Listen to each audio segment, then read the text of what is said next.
Hey, what's up guys, and welcome back to another Reddit Stories video. In this video, we'll focus on mainly Wendigo stories, so pretty spooky, but I'm excited to get into it. So sit back, relax, and if you're new here, subscribe. It's the channel's goal to be at 250,000 subscribers by the end of the year, and I think we can do it, so please subscribe. And alright, anyways, let's get into the first story.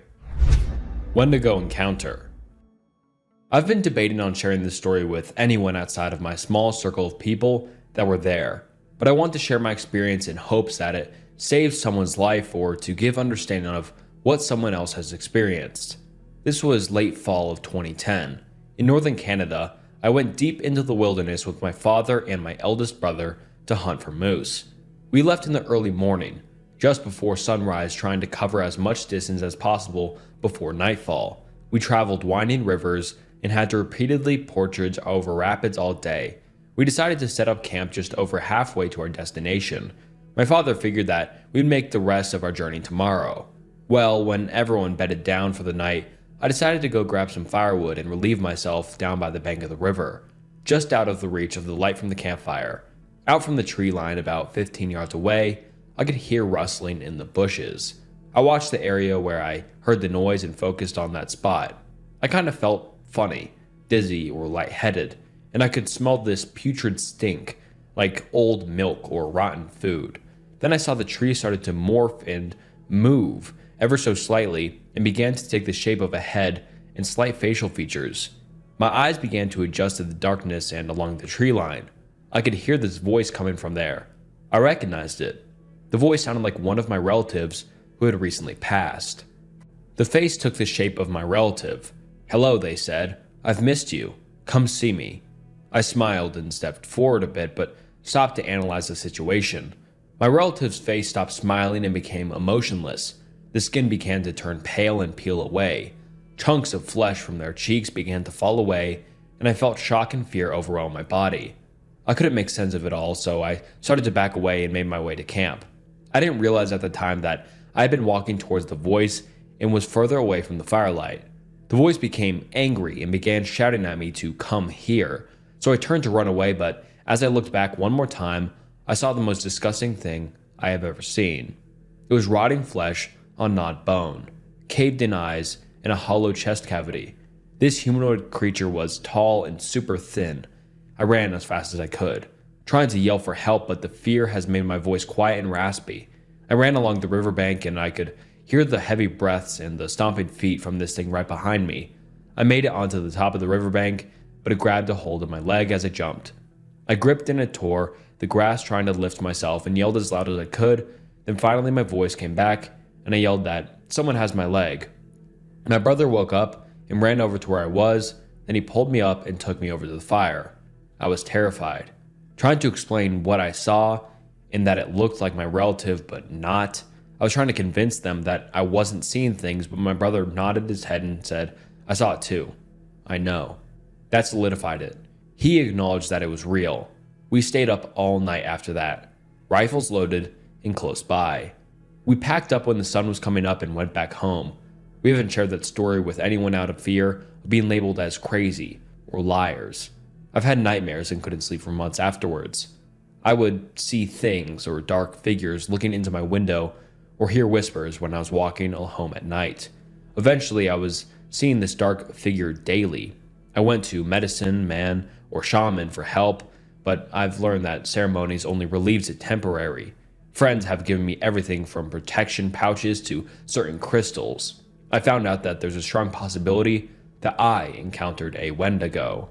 I learned that if you encounter one and survive, it attaches itself to you like a parasite. I learned that I could only do this if it touches you, which it did. Ever since that night, I've been on edge when I enter any forest or wooded area, which sucks because I loved being outdoors, hunting, and in nature. Now I always feel like I need to keep my back against something when I'm out in the wild. Anyways, make your own conclusions about this. I've paid a price for being an ignorant child to the stories of old. They are real. I can attest to that. Stay safe, everyone. My Wendigo encounter. This story takes place in the backcountry of the area I grew up in. Be warned, some of this may be too frightening for some. Reader discretion is advised. So back in 2019, I remember there being a big uproar of unknown creatures roaming the forest, like Bigfoot and skinwalkers, but this story isn't about them. This story is about probably one of the scariest things I think I've ever heard about: the Wendigo. A few months ago, after one of my friends, Jacob, mentioned the big uproar, I went to go see him since I had been enlisted away in the United States Marines. I got back after being discharged, and one of the first things I did was go up and see him. We're having a good old time, and he brought up the idea of going out to a little hangout spot his new ex-girlfriend took him to when they wanted to get away for a few hours, so I decided, why not? So I grabbed my gun, and we went out to this extremely secluded area and started messing around on the old dock that was there. It had pretty much been forgotten by the looks of it, poorly maintained, and some boards were almost completely rotted through. So about 30 minutes into our shenanigans, Jacob brought up the topic of the Wendigo. The name sounded a little scary even for me. Curious though, I asked him about it. He said that if you went into the woods and said Wendigo 3 times, you would come across the scariest looking thing you have ever seen. Me calling his bluff, I told him to prove it. To this day, I wish I hadn't. We start walking on this little path that leads deep into the thick woods close to the Alabama state line. We walked for maybe 20-ish minutes and decided we were in a good spot. I feel it's worth noting that it had been raining a lot over the past few days, so the ground was completely saturated with water. I turned to Jacob and he dares me to do it. I stood there in complete silence. The rest of the forest was almost silent as well, besides the tall pines swaying in the wind high above our heads. Reluctantly, I slowly started to say it. Wendigo. Wendigo. Wendigo. Then nothing happened. I let out a silent sigh of relief at the fact that nothing happened. One thing about mine and Jacob's friendship is we loved it when one of us proved the other wrong about something. In our friendship of 10 years, I think it was one of the first times I'd proven him wrong at anything. We started to talk a little bit of shit back and forth at each other when we heard a noise in the distance. Me still having the reflexes I had from the Marines, I immediately snapped towards the direction of the noise that were just then turning into noises.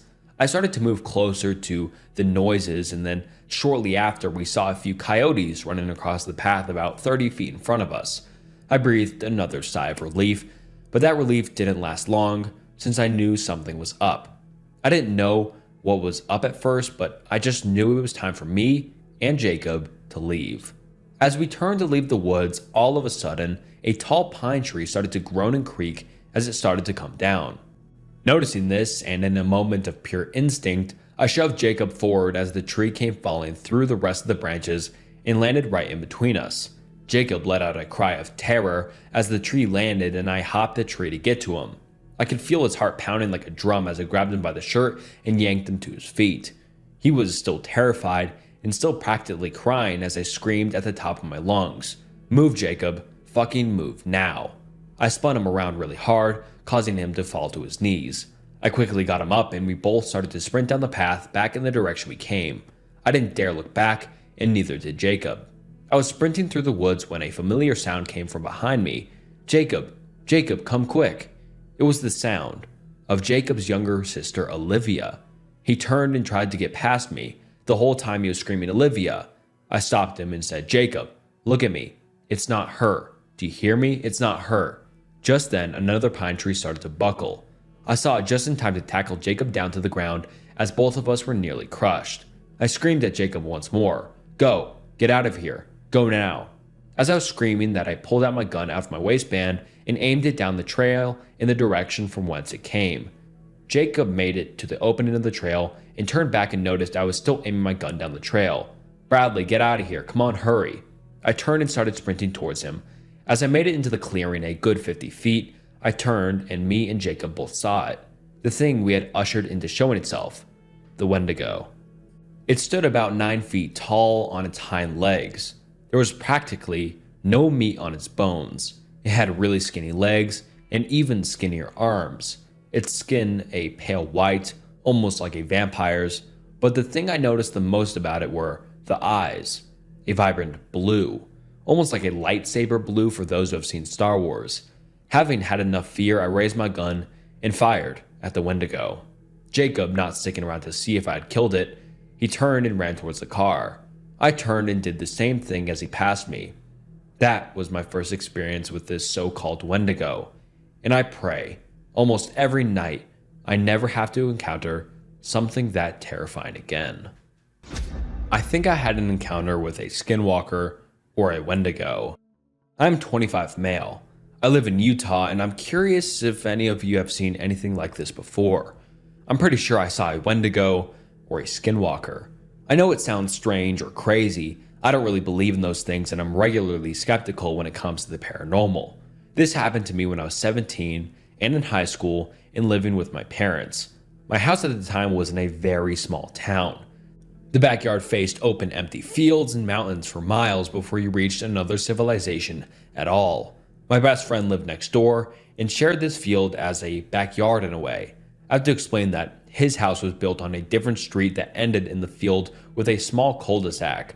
I think there was supposed to be more houses built on the street to expand the town, but they clearly never got around to it. So his driveway was basically in this cul-de-sac, even though no other houses were built there. This matters later in the story though. I used to stay the night at my friend's house a lot in high school because I didn't have the best relationship with my parents. Every once in a while, we would wake up to hear dragging and a weird gargling sound from the back porch.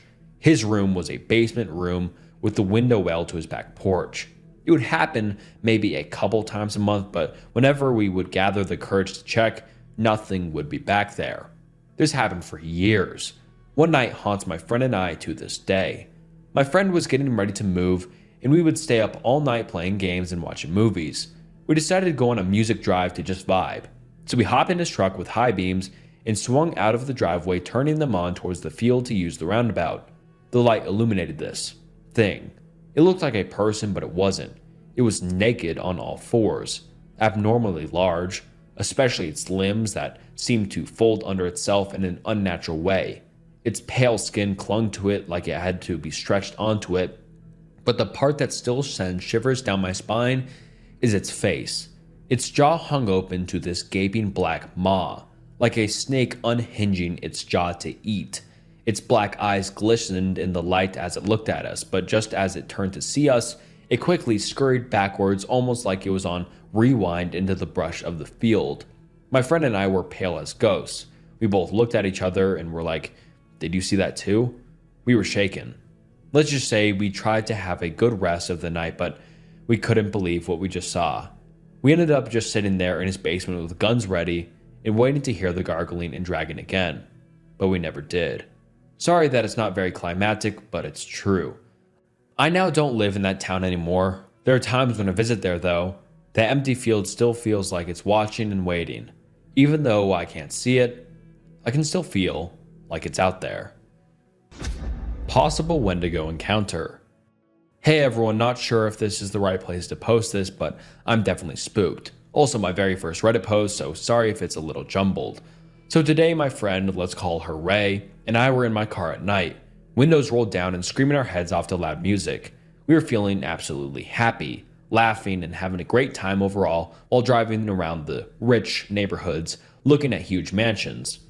Now here comes what spooked us majorly. We start getting a little put off because of how dark this road was. Plus we were going into the middle of a forested area and everything around us was getting darker and darker. I had to turn on the brights on my car. Now we still didn't say anything to each other seriously, only joking around, being a little nervous and getting weird vibes. I make this mistake of turning down a forked road, and immediately we feel sick to our stomachs, both at the same time. I just looked at her, and we both started saying about how something is not right. It was such an urgent feeling of terror, dread, knowing something terrible was going to happen if we stopped the car. We felt like we had to roll the windows up because we wanted to be safer. Once we finally sped up and started leaving, I felt an intense feeling of something watching us, and I just could not make myself turn to look to my side into the forest or behind us.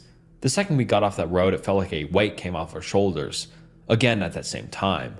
I've never felt this terrified before, with such a huge pit in my stomach and sense of dread. What was that? Seriously, I have no idea what happened or why we started feeling that way suddenly. I'm so scared, even just thinking about it gives me goosebumps all over. Has anyone else experienced something like this? Or do you know what it might have been? Edit. Sorry for my lack of education on what Wendigos or other creatures of that sort actually are. I heard from people around me that that's the feeling you get when they are around you, but I might be totally wrong. Something was definitely up though, whatever it was. How my father survived an encounter with a Wendigo. All know the feeling of hunger, and yet some have never seen it.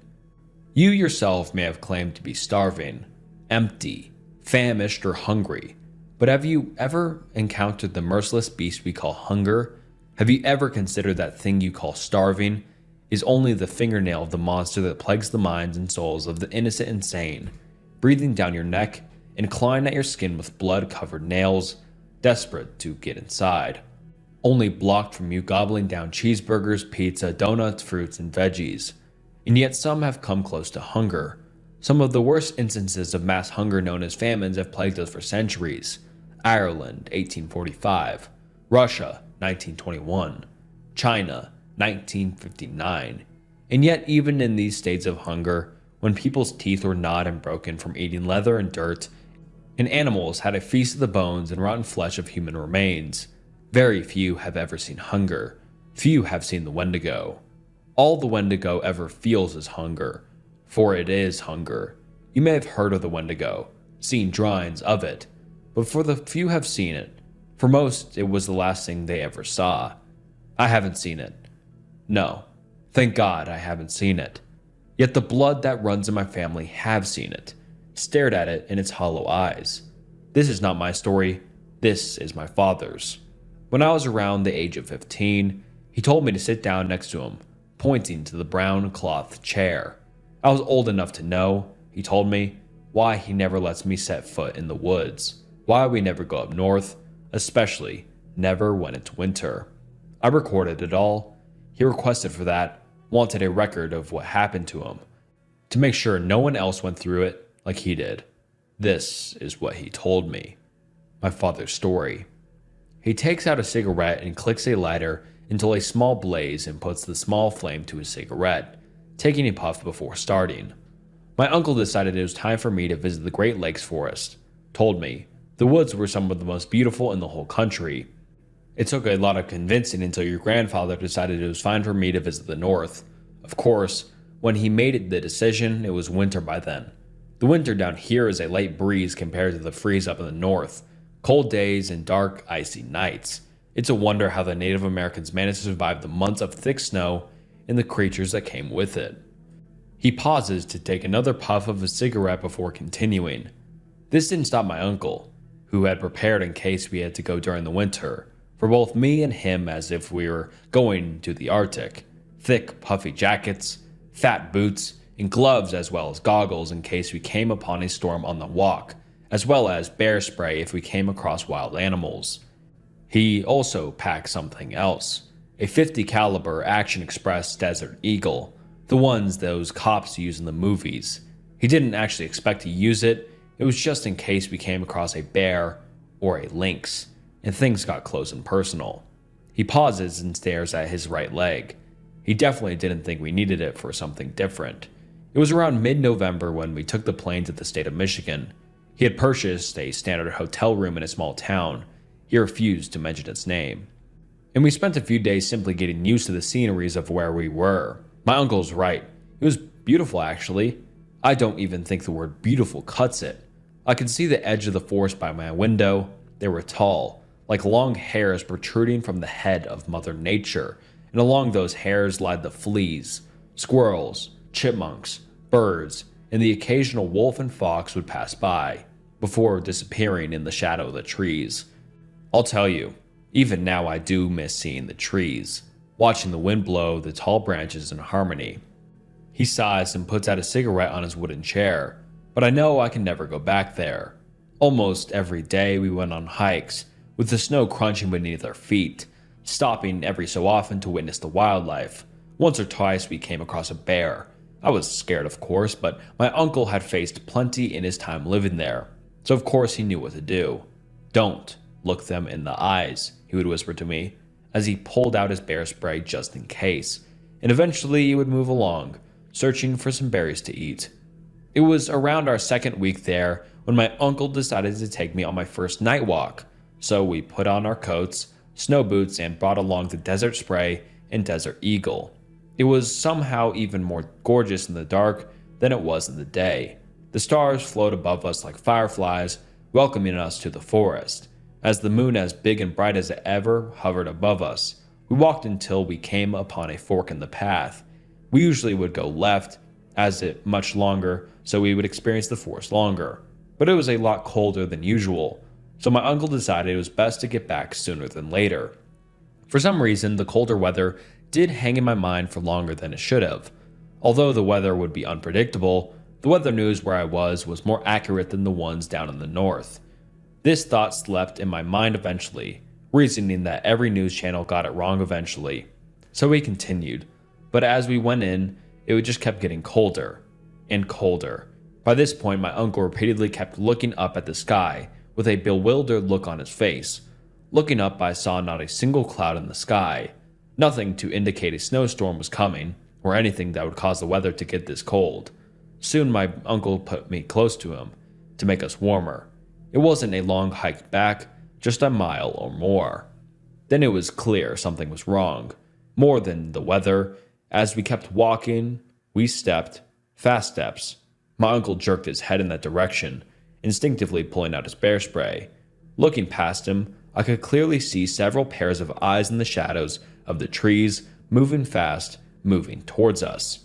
My uncle had quickly raised the bear spray and put himself in front of me, screaming to get packed. Looking over, I could now clearly see it was a wolf, mouths open, panting and stamping its feet on the ground, creating loud cracks as the snow fell beneath them. Looking up, my uncle had his finger straight on the bear spray trigger, ready to blast them straight in the shouted faces. Then the wolves ran right past us. Right past us. They were maybe 10 feet away from us at most, moving so fast I could feel a small gust of wind push past against my face. My uncle put down the bear spray and looked around Dusty, in complete utter confusion encompassing his whole face. That's when I saw more eyes. He motioned his hand in a circle around him. There had to be dozens of critters and birds running. They didn't even stop to look at us, they were just running. All the animals I had feared, all the critters and birds, and all sorts of things in the woods I stared at in amazement just days before. All of them were running. I had never seen anything like it in my life, nor did my uncle. He decided that it was time to go, most likely because whatever the animals were running from was something that we didn't want to come across. Now, my uncle was someone that doesn't get scared easily. From the stories your grandfather told me, he had faced death more times than he could count, coming across an angry grizzly, a hungry pack of wolves, and even someone pointing a gun at him straight in his face. Even then, I didn't see fear in his face, but looking into his eyes, I could see worry, and that was enough I needed to know. Our standard walk had turned into a jog, with Uncle deciding that it would be fast to go off the trail through the woods. On the trail, there was a clear opening overhead for the light of the moon and stars to shine through, but off the trail, the pine needles blocked most of the light that came through, with small beams piercing the thick hide here and there. My uncle just kept walking straight towards the town. He probably just had a half a mile left when he suddenly stopped, making me bump into his back. He didn't move, didn't even make a sound, almost like he had stopped breathing. "Uncle?" I asked in a squally voice. I looked ahead of him, my heart pounding against my sternum as it pumped blood like a bicycle pump. Up ahead was the outline of a person. Though it was too far away to see any facial features or any features at all, it was, 30 seconds before my uncle started backing up, gesturing me to do the same. "Hello? Can we help you?" I heard a tremble. It was a small one, but it was enough to tell me everything I needed to know. My uncle, one of the coolest people I've ever known, was scared. Slowly, ever so slowly, my uncle put his hand behind his back, moving towards the bear spray. But my eyes nearly popped out when his hand went past the bear spray and moved towards the gun. Crack. Up ahead, I heard what sounded like a small twig break, and breaking eye contact with my uncle's hand, looked forward back at the figure. He had taken a step forward, stepping on a small branch that poked out of the layer of snow. And with that step, there was a new feeling in the air, It wasn't the cold, it wasn't fear, it was hunger, an almost lustful amount of hunger. "Look," my uncle said, as his hand still gradually moved towards the Desert Eagle. "We don't want any trouble. We're just trying to get back to town, so if you could please..." He didn't get to finish his sentence. By this point, my father stopped looking at me, instead looking out the window. It all happened too fast. First, there were the steps. Fast, rampant. Each step came with a snarl. It was too fast for my uncle, too fast for me to process. What came next was the gunshot. It rang off the trees, bouncing back into my ears, making them ring like a church bell. He got one shot off before it got to us. One shot off before it made him scream. It slammed into him, flinging both me and his gun to the left, slamming me on the ground with a loud thud which knocked the wind right out of me. Oh God, the screams. It didn't kill him quickly. I didn't see it happen, but I heard the crunch of teeth growing through flesh and meeting bone. It probably stopped there for a second to savor the taste of blood against its rotten teeth before it continued. I'm glad I didn't see it happen, but I could well damn hear it. Splish and splash as blood poured on the ground as it continued to sink its teeth into his flesh, seemingly hard for it to hold back. It had enough of the taste, now it wanted to eat. Crunch after crunch came, following by tearing and popping sounds. I think it was pulling the organs out of his stomach. Don't know how long I had my eyes closed, but the moment I opened them, I was facing away from them and looking at the light that bounced off a silver object, the Desert Eagle. I stood up, still shaken from the fall. The funny thing was I wasn't scared. My brain must have taken a hit, making it difficult for me to process what was happening behind me. I took a casual step forward, towards the gun, cracking the snow beneath my feet, and that's when the crunching stopped. That's what I remember where I was.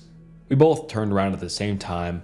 Its eyes met mine, and my eyes met it, if you could call them eyes. I say this because I didn't even know if they were eyes. They were black and hollow and black. I say black because all there was in those eyes was black. Then there was the rest of its body. I couldn't believe the thing that did that to my uncle was unbelievably skinny. Its ribs poked out of its chest, bones clearly seen through its slender arms and legs. There were antlers that looked like that of a deer, protruding from its head. He pauses and thinks for a moment. No, it wasn't a head.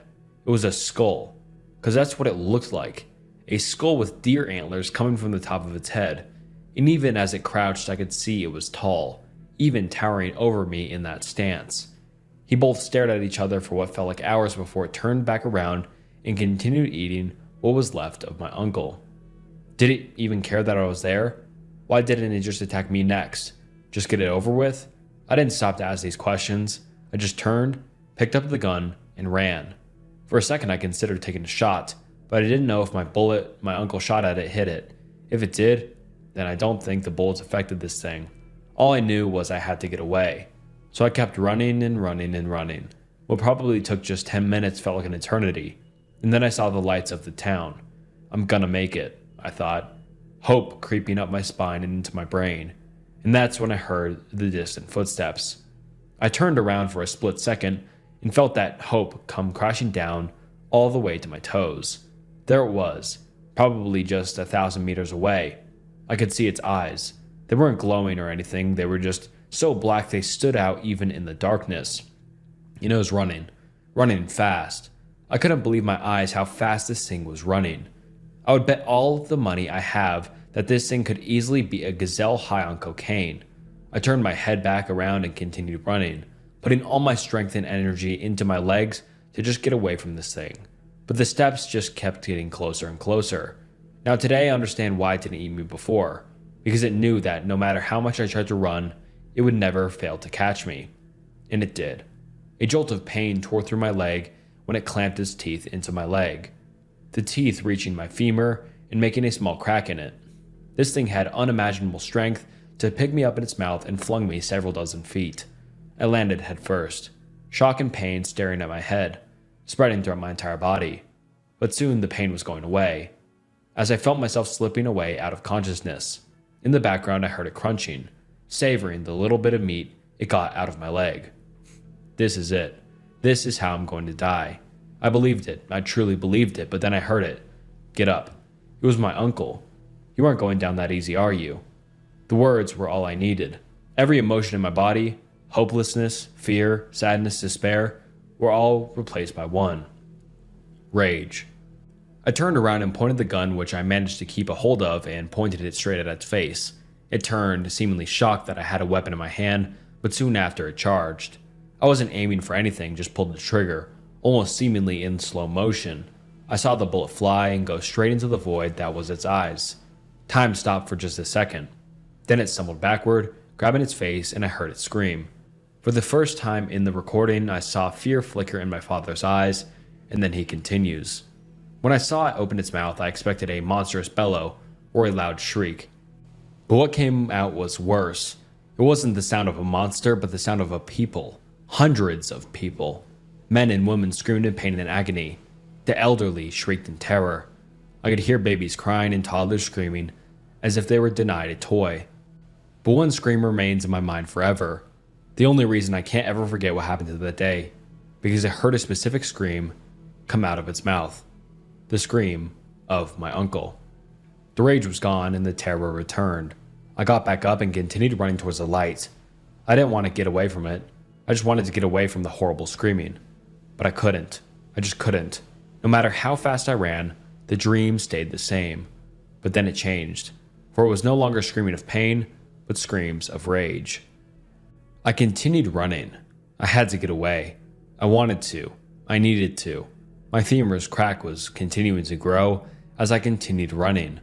My legs pressed against my rib cage as my body demanded a huge amount of oxygen that the lungs could not provide. I remember bursting through the woods, welcomed by the bright street lamps, and the hard pavement beneath my boots. And when I had burst through out of the woods, my body had used up all its strength and I fell. The last memory I got before blacking out was a screech of tires, a man looking over me on the phone, and before I lost consciousness, I turned my head and turned towards the woods. I saw it, standing there, one eye closed, and the other empty eye staring at my own. I didn't need to see its face to know what it felt. It was angry, it hated me, and it was still hungry. I woke up the next day in the town's hospital. By that time, I had been out for 3 days, and your grandfather had flown over after he heard the news. I was greeted with his tears and his warm hug after he saw me awake.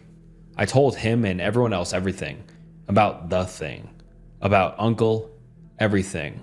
They didn't believe me, probably thought the number of hits I took on my head made me reimagine a little old bear as a monster. They did send out a search party, however, didn't find it, but found my uncle. The rumors spread how every bit of flesh, blood, organ, and even the bone marrow was stripped clean, and all that was left was a clutter of bones. He sighs. That Wendigo is probably still out there, continuing to eat innocent people, continuing to hate me for being the one that got away. And there's more out there, more that will not stop until they are full. And they are never full, and never will be. He pauses. The most disturbing thought I have had is that one of my uncle's voice in my head when the Wendigo had me on the ground. Sometimes I think, was it actually my uncle's voice telling me to get up? Or was it that thing telling me to get up, wanting me to put up a little more fight so it could make the kill so much better? And alright, that wraps up the Reddit Wendigo encounters, and I hope you enjoy. I really like that last story. I hope you enjoyed it as well. Let me know what you think about this, and let me know what video topics you'd like to see in the future. And thank you for continuing to watch to the end. So like and subscribe, it means the world. And yeah, until next time, see ya.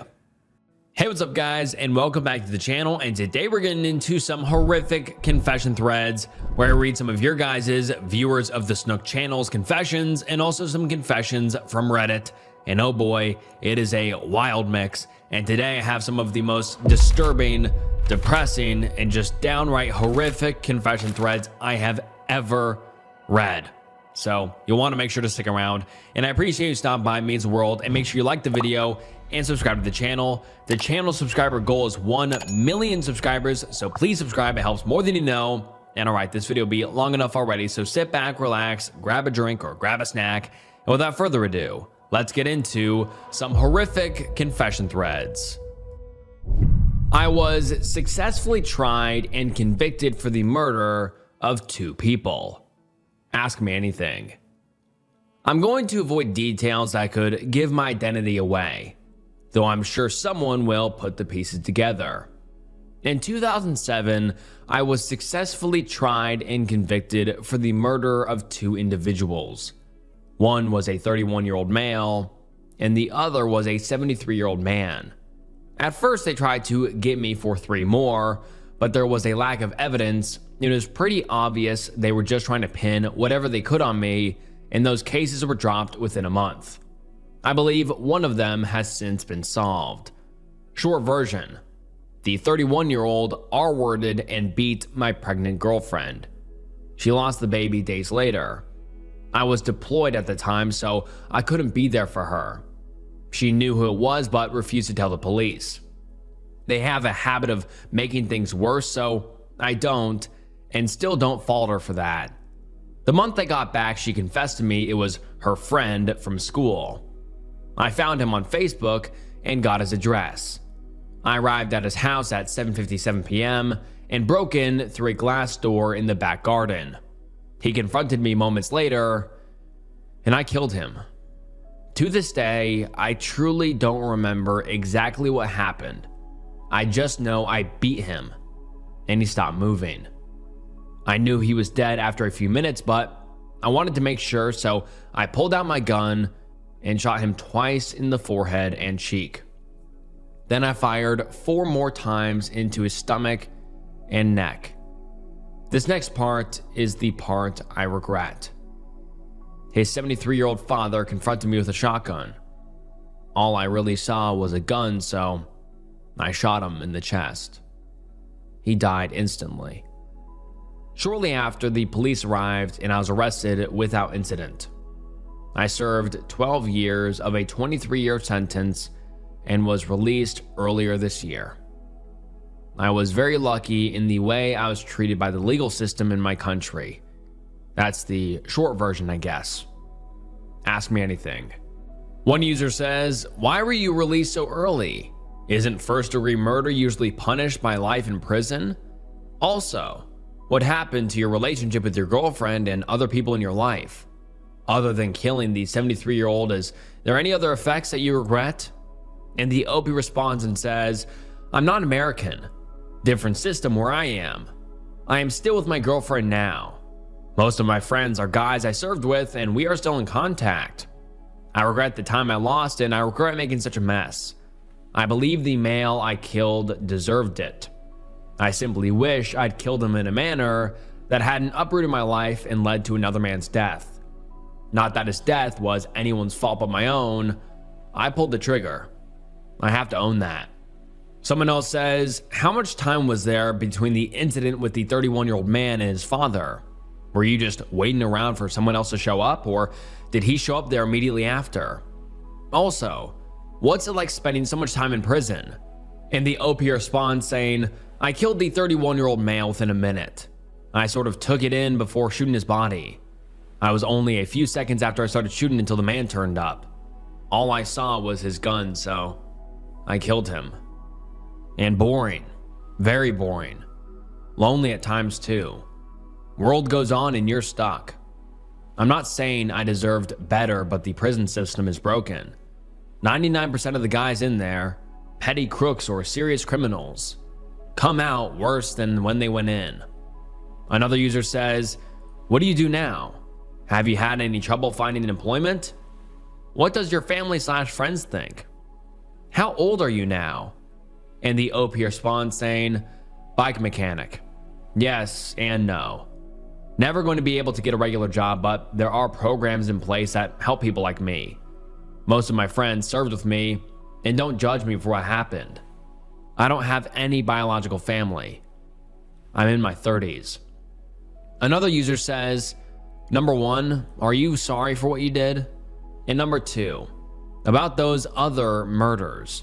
You said one was solved, but what about the others? Why did they accuse you, and did you do it?" And the OP replies saying, "I regret killing the 73-year-old man. He was trying to defend his child, and he wasn't responsible.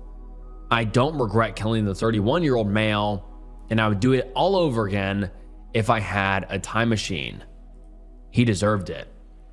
And then someone replies saying, sorry, just realized you never addressed my second question.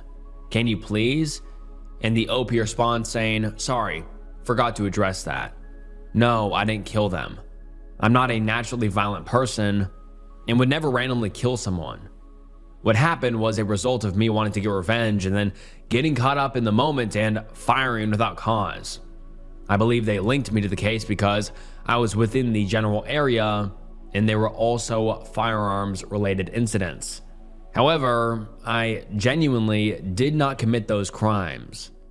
I wouldn't kill someone without reason. It's illogical. Someone else asks, how much do you enjoy this AMA?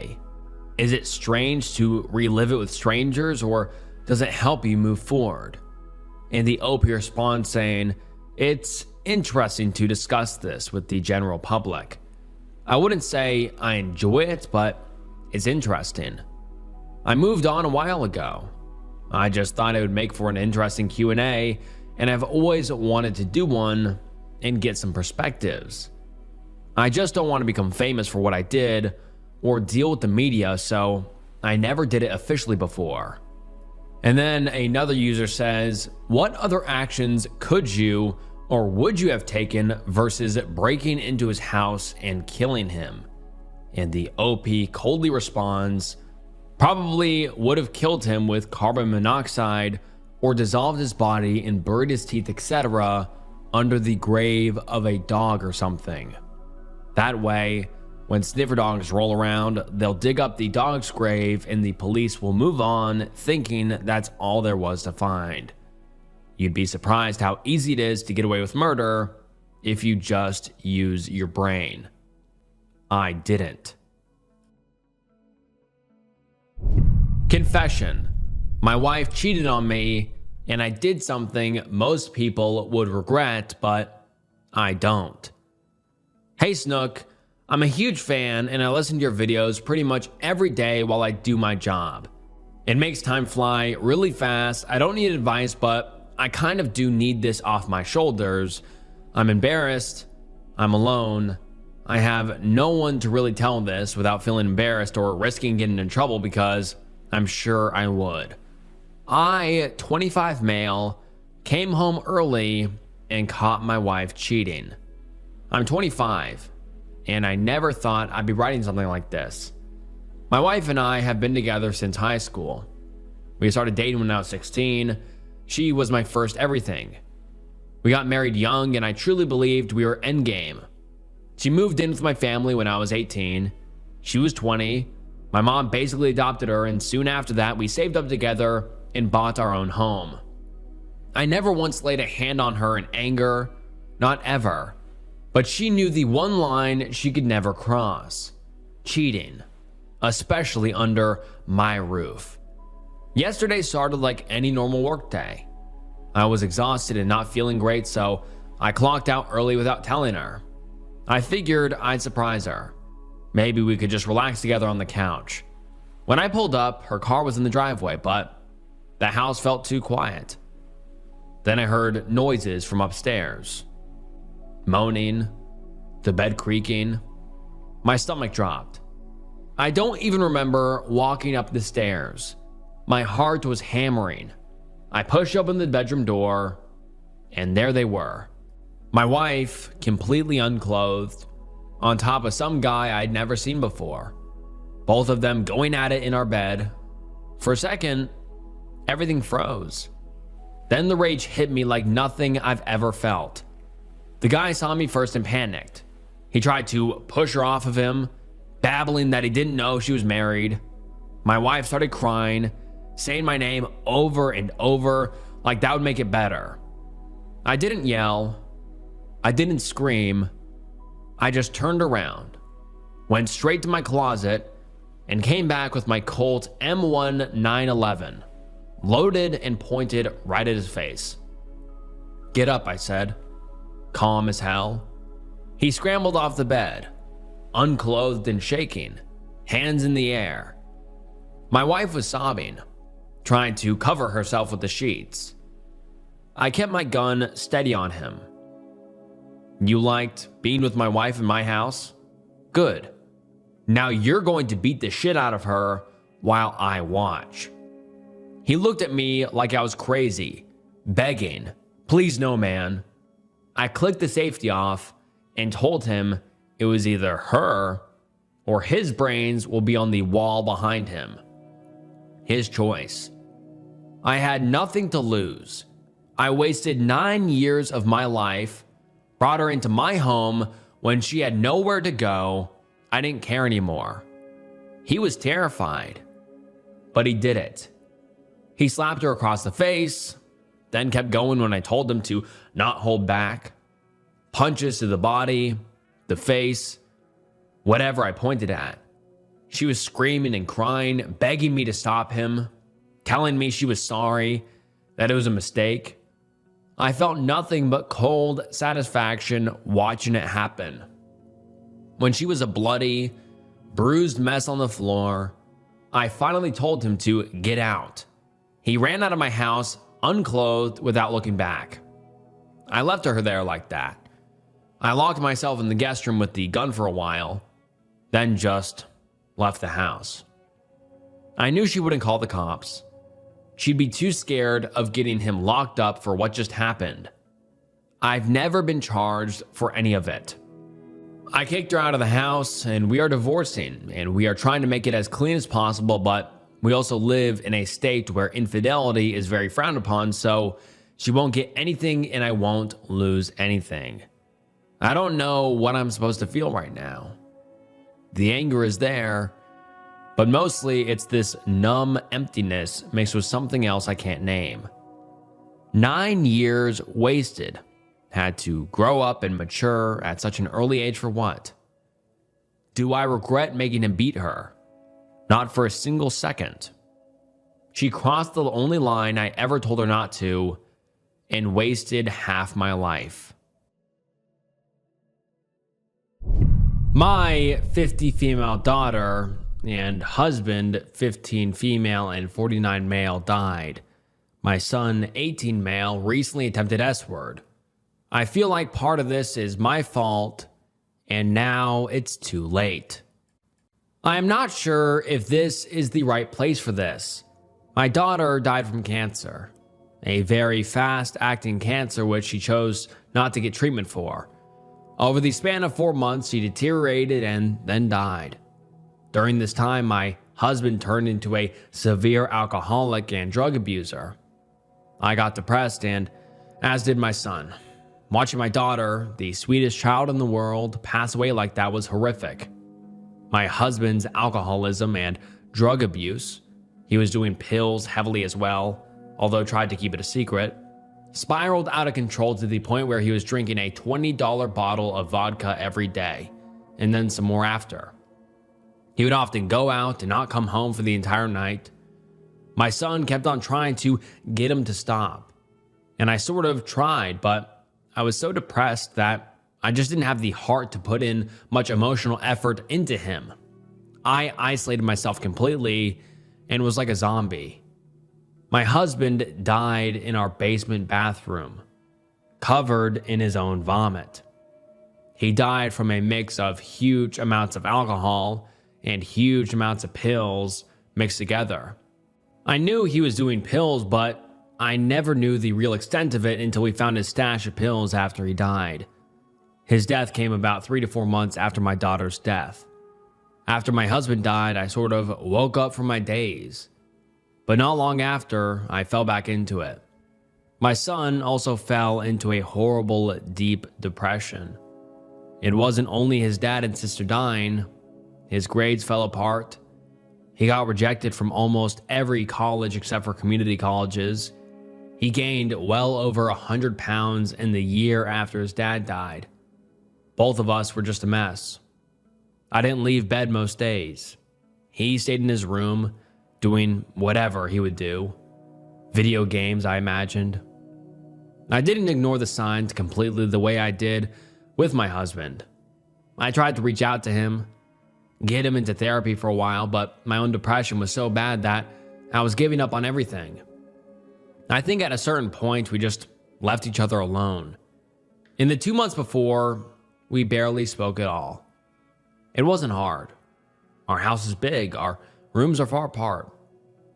And then he tried to commit S-word by jumping. He survived. He got a broken foot and his toe was all mangled, but he survived. I saw where he tried to jump off. It was a long distance. I don't even know how he managed to only break his foot. I feel such a wave of guilt flow over me since the incident, both for him and for my husband too.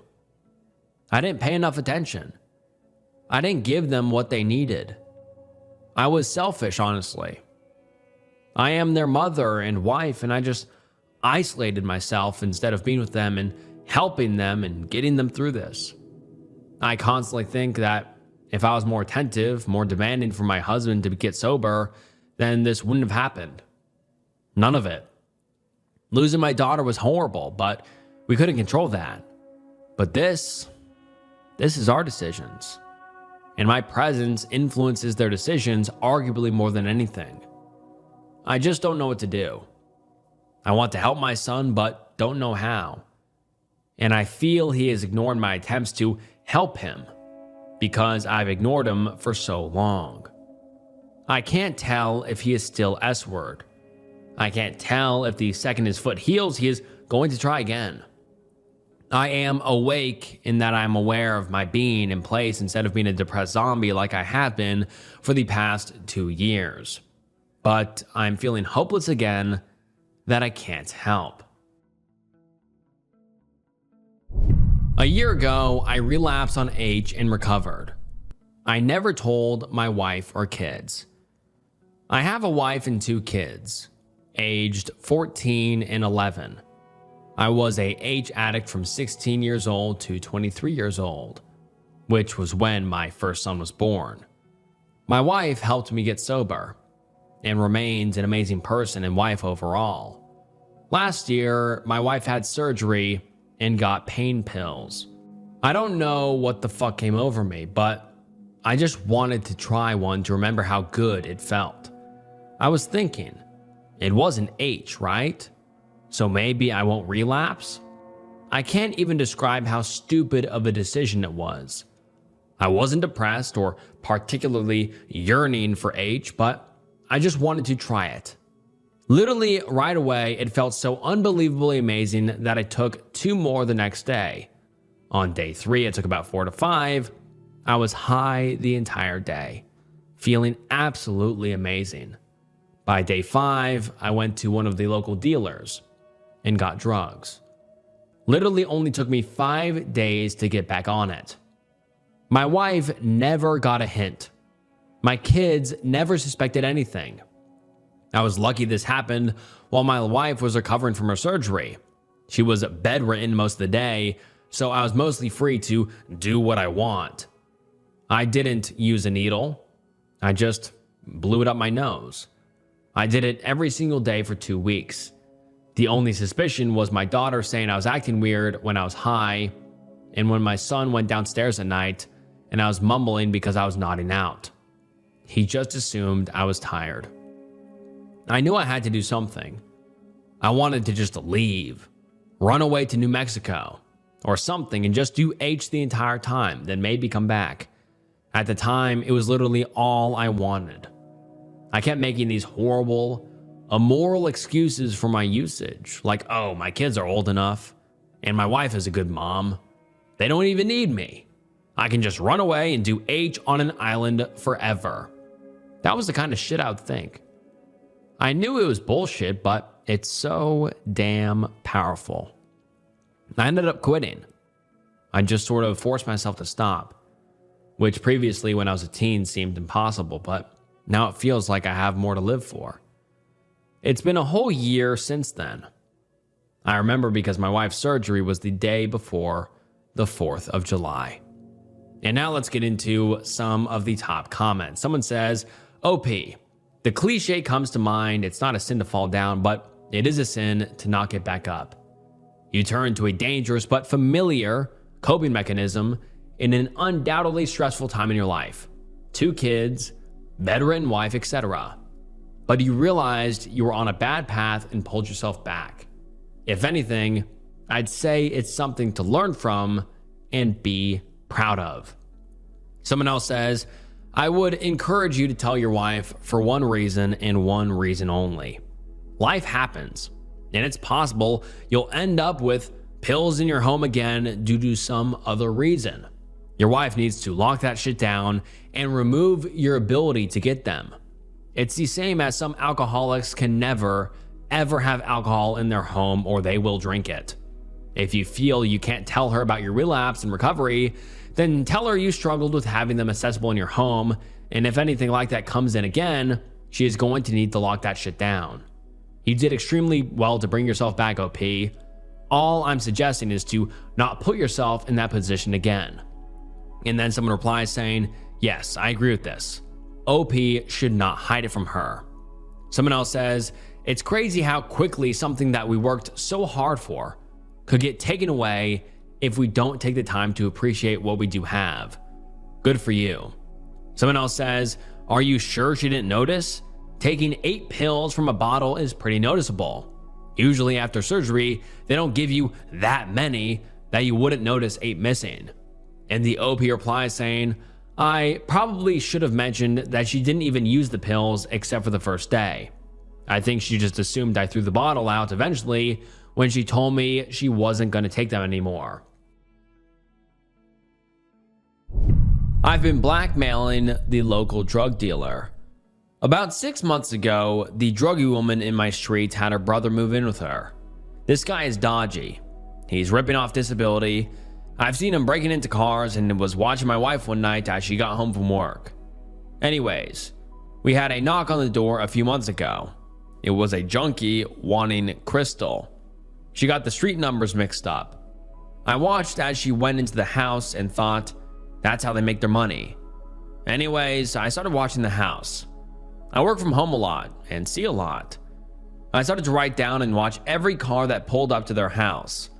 My wife works for a guy who's best friends to a cop, and she mentioned to him about the dealing. He said it'll take at least 12 months before the police would even investigate.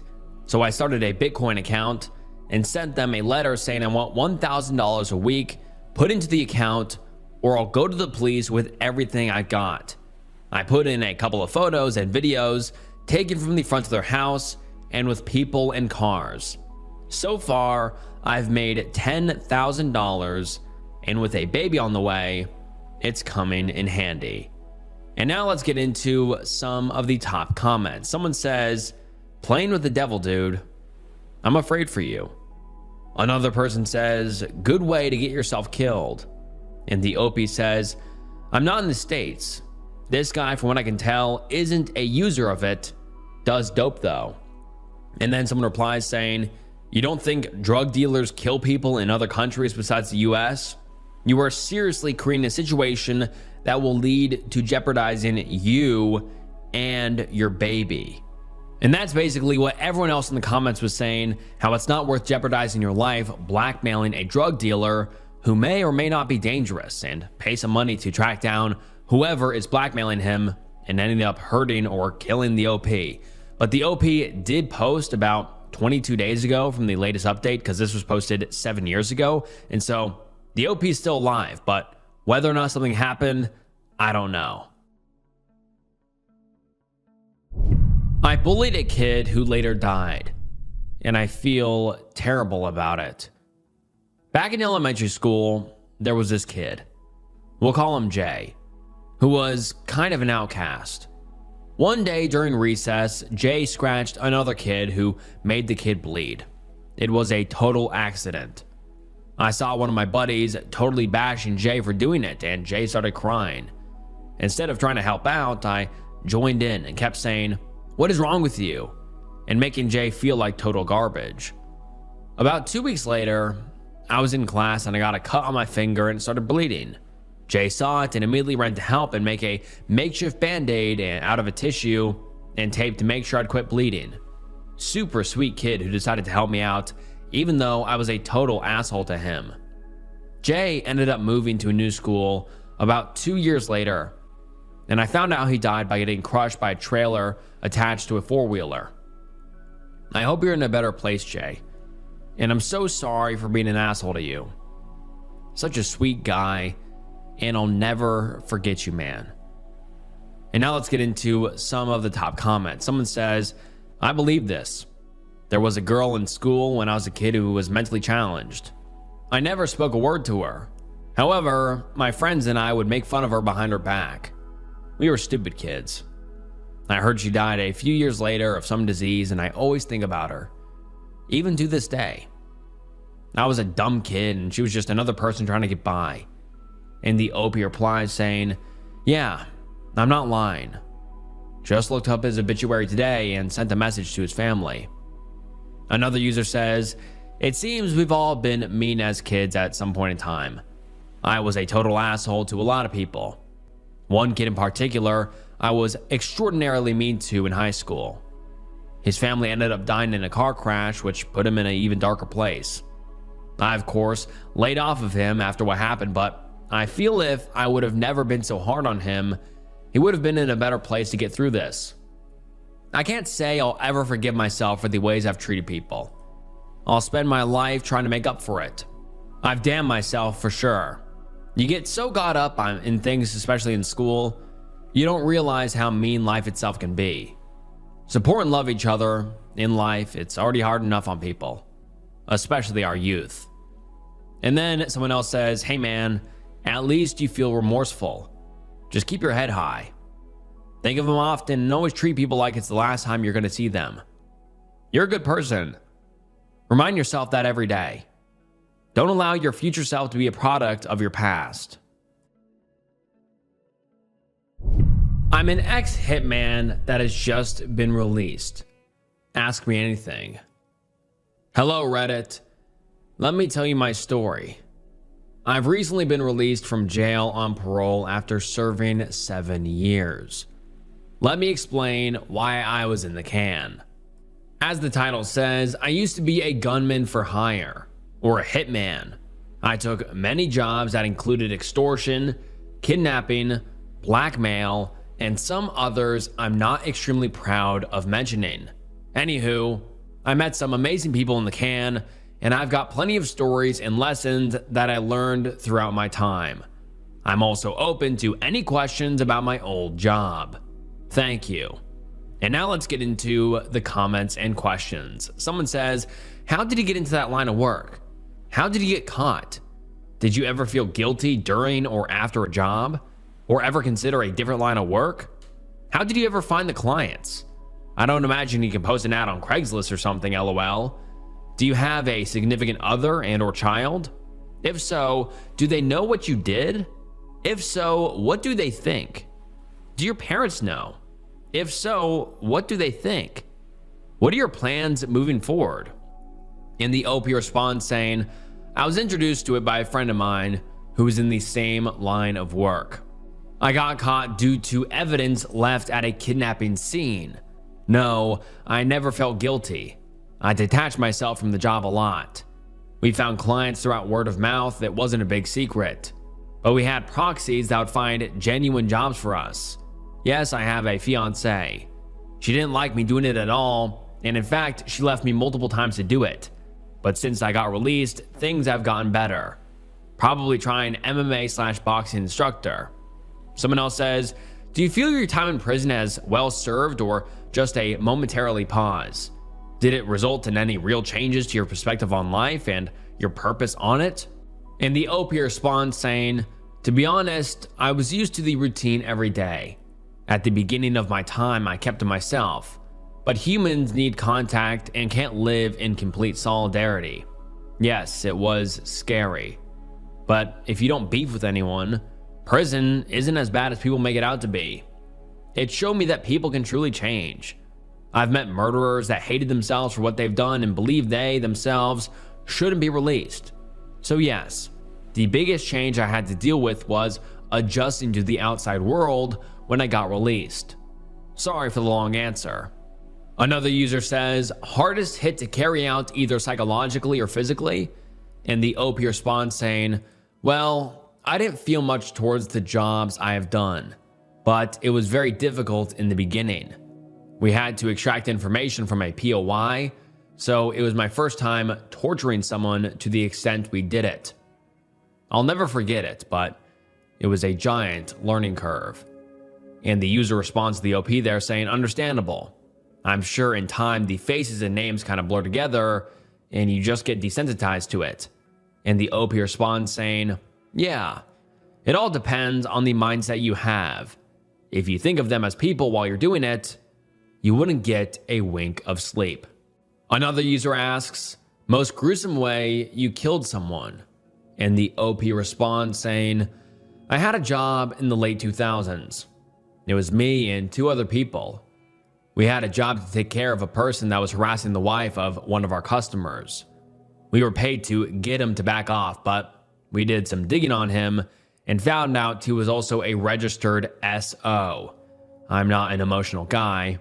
I'm 6'4" and an absolute unit, so stuff doesn't really faze me. But when children are involved, I'm a different person. I won't go into much detail here, but we spent hours in latex gloves, a dingy basement, rusty handheld tools such as hammers, a crowbar, a wrench, and pliers. We made sure he stayed conscious the entire time by administering some adrenaline we had obtained from a client. But eventually, it was too much for him, and he died due to his body going into shock from the sudden loss of blood near the end of our meeting with him. Someone else says, LMAO at the idiots believing this. Paroled after 7 years for multiple murders? Not even in the most liberal countries do they do that. And the OP responds saying, actually, cooperation and good behavior gets you off a long time if you actually admitted to your crimes in the first place. The crimes held against me weren't murders. And the person replies saying, so you're admitting to murders that you weren't charged with on Reddit?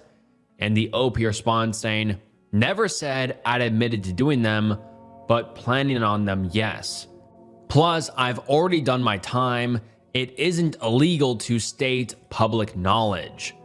And then the person replies saying, LMFAO, you admit to doing them, and it isn't public knowledge if you weren't charged with them. Just give it up, you can only fool fools. And the OP responds saying, the fact I'm not attempting to fool anyone, though, kind of means you're not believing the truth. Isn't that the meaning of a fool? And as I said, it was a charge of conspiracy to commit.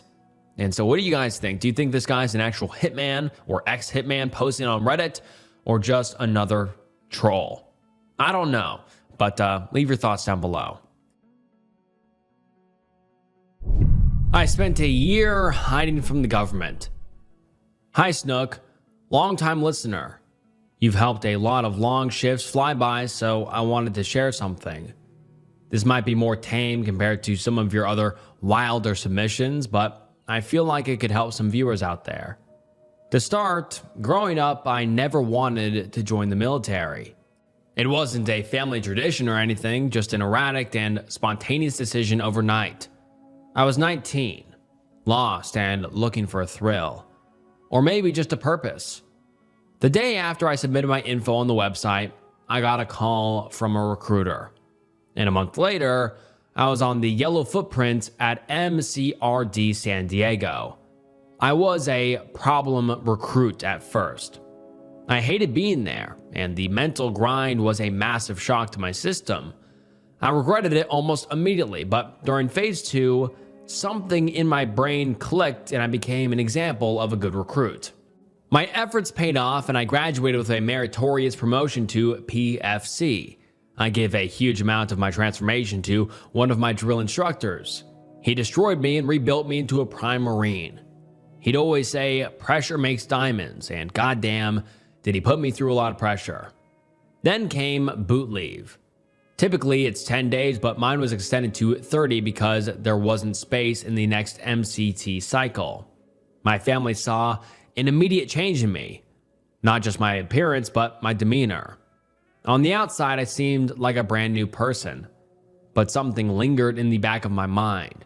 Like the hairs on the back of my neck were still clinging to my past. Around day 10 of leave, All that fresh boot motivation just evaporated. I started drinking heavily. I wouldn't even show up to recruiting duty without 99-cent banana liquor for breakfast, still hungover from the night before. When the day came to check into MCT, I flew back to San Diego a day early and booked a hotel. I can't even pinpoint the cause, but I had this heavy sense of impending doom, an unshakable anxiety that kept me up all night. I just laid there, ate a meal, and then I just didn't go. No big thought, just action. I booked a flight for the same day back home. For over a year, I was a ghost. Once you hit 30 days, you're considered a deserter. I lived in a state of constant low-level terror for over 12 months. I worked odd jobs at night and took Ubers everywhere so I didn't have to drive. There were a few times I was in a car that got pulled over, and I just sit there with my heart hammering, waiting for them to ask for my ID and see the warrant. They never did. The paranoia kept me inside, but the shame is what kept me away from the people I loved. I missed a lot of family events and birthdays just because of the guilt. I hated showing my face and seeing the looks of disappointment, so I just used the medical reasons excuse to explain why I wasn't home. I felt like a fraud every time someone congratulated me. The only person who wasn't dumb enough to believe me was my 18-year-old brother. I never told him directly I was AWOL, but he knew.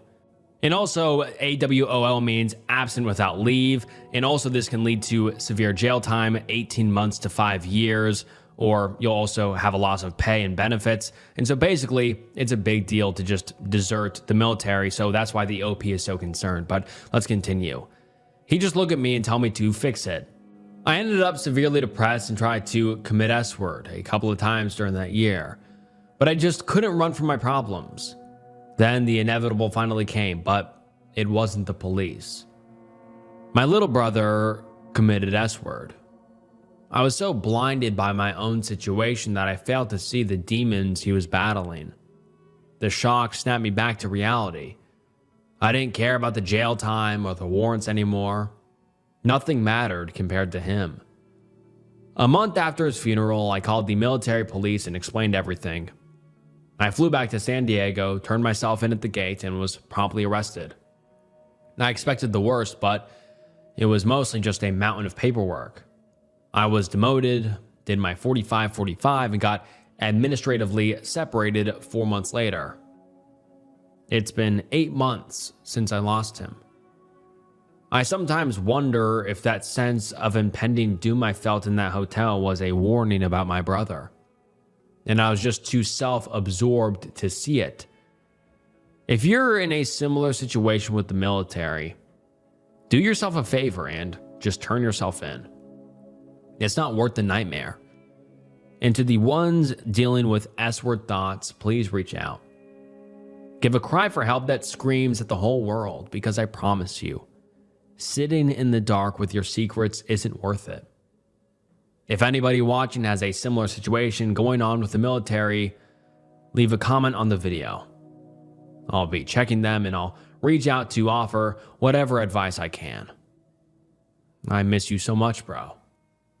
I'm trying to fix it. Just like you said. I just found out my husband is a R-wordist.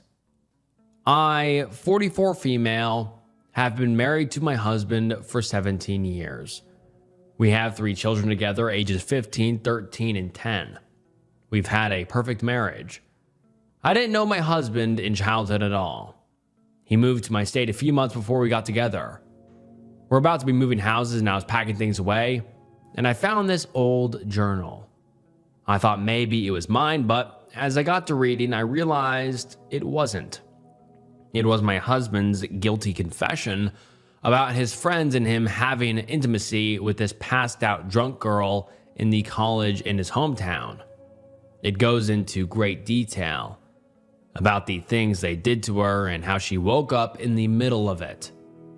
17 years I spent with this man. He treated me so great. Amazing provider, partner, husband. He's an amazing father to our kids. We have 2 girls. I'm not sure how he can look at them, hug them, and know what he did to someone else's daughter. I'm disgusted. I'm appalled. I plan to divorce. This breaks my heart. I'm so in love with my husband, but I no longer see my husband. I see a R-wordist. And now let's get into some of the top comments. Someone says, I had this happen to me. I was that girl. And I woke up in the middle of it all. It's been 30 years, but the vivid images still haunt me. I killed my stalker, and I'm not sorry.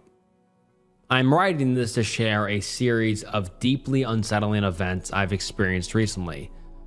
For several years, I was targeted by a stalker, an ex-boyfriend who became obsessed with me after I moved away for college. This situation involved persistent harassment through violent messages and several disturbing incidents where items were left at my home. I eventually discovered he had been remotely accessing my laptop's webcam using software he installed while we were dating. Although I reported these incidents to the police at the time, no action was taken. Approximately 4 weeks ago, while driving home late at night in a rural area, I struck an individual who ran into the road. Upon stopping, I discovered it was the man who had been stalking me. I immediately called 911, and he was airlifted to a hospital but unfortunately passed away en route. While I am physically safe and understand I'm being protected under the Good Samaritan law, I'm still processing the shock of this situation. My vehicle sustained only minor paint damage, and while the incident aggravated some internal stitches from a recent surgery, I am managing my recovery. I felt it was important to document these details and get this off my chest. I hope to not scare people or inspire to hit their stalkers with their car, but damn, if it didn't feel like a weight off of my chest when I heard he was pronounced dead. I'm a gambling addict. Ask me anything. That's me, a degenerate addict, and I often hate myself because I have so little control. I'm female, middle-aged, and my game of choice is slots. Yes, I dream of hitting it big. But if I did, I'd probably be one of those people you read about or hear about that would lose it all eventually. It's the dopamine hit. The thrill of what may line up when I press that button.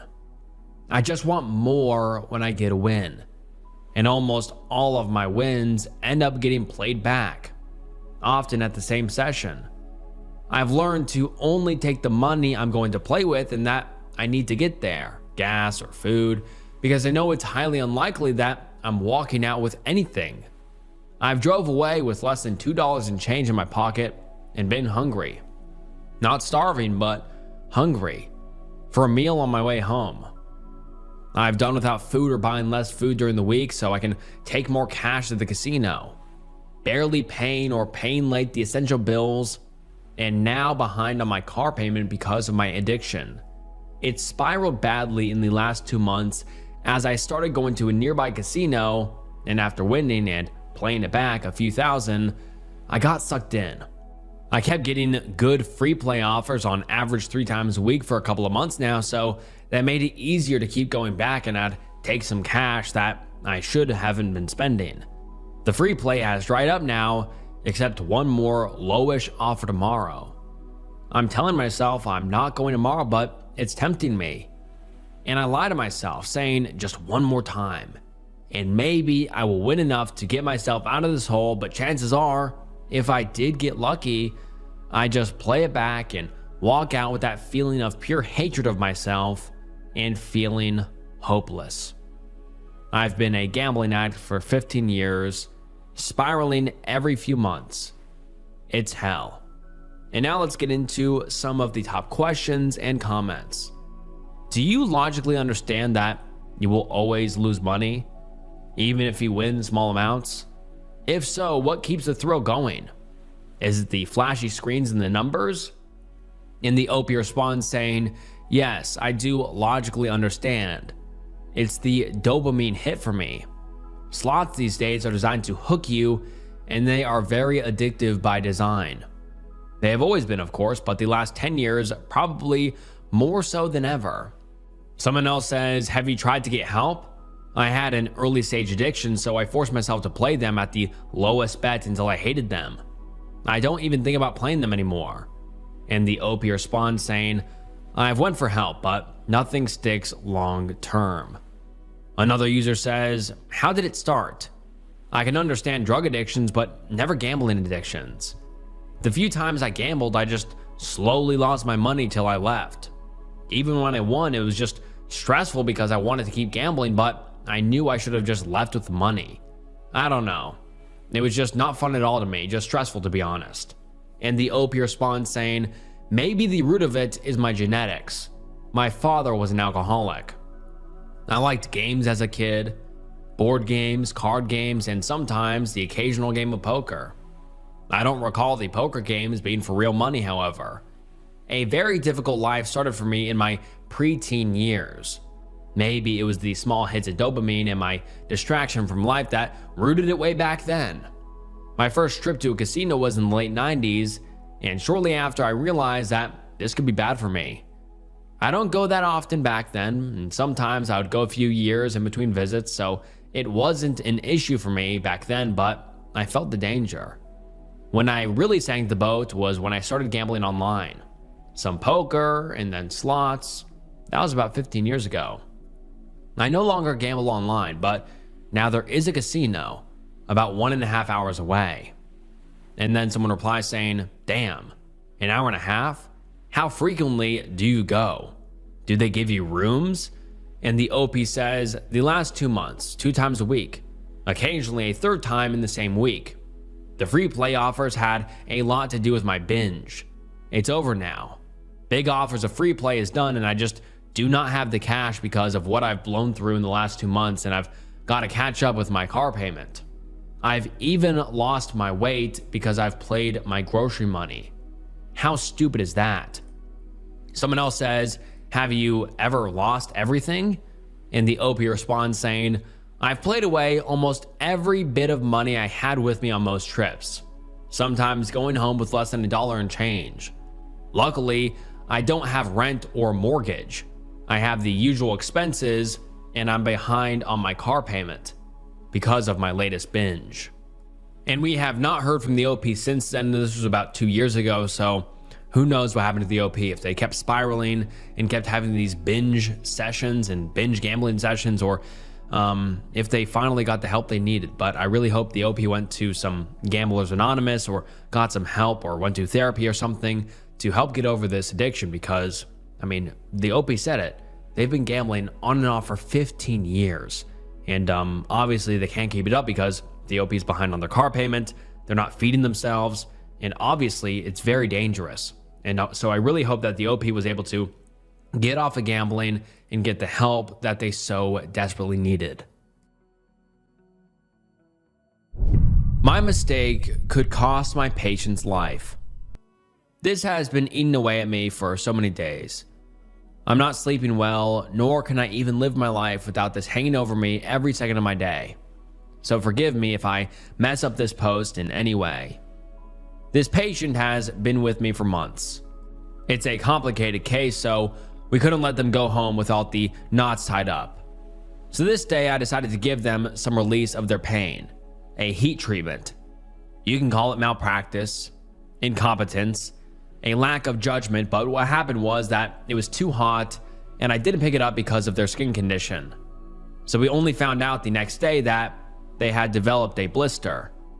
All things considered, it could have been worse. Over the next few days, it was healing well. I went on holiday a short while after that.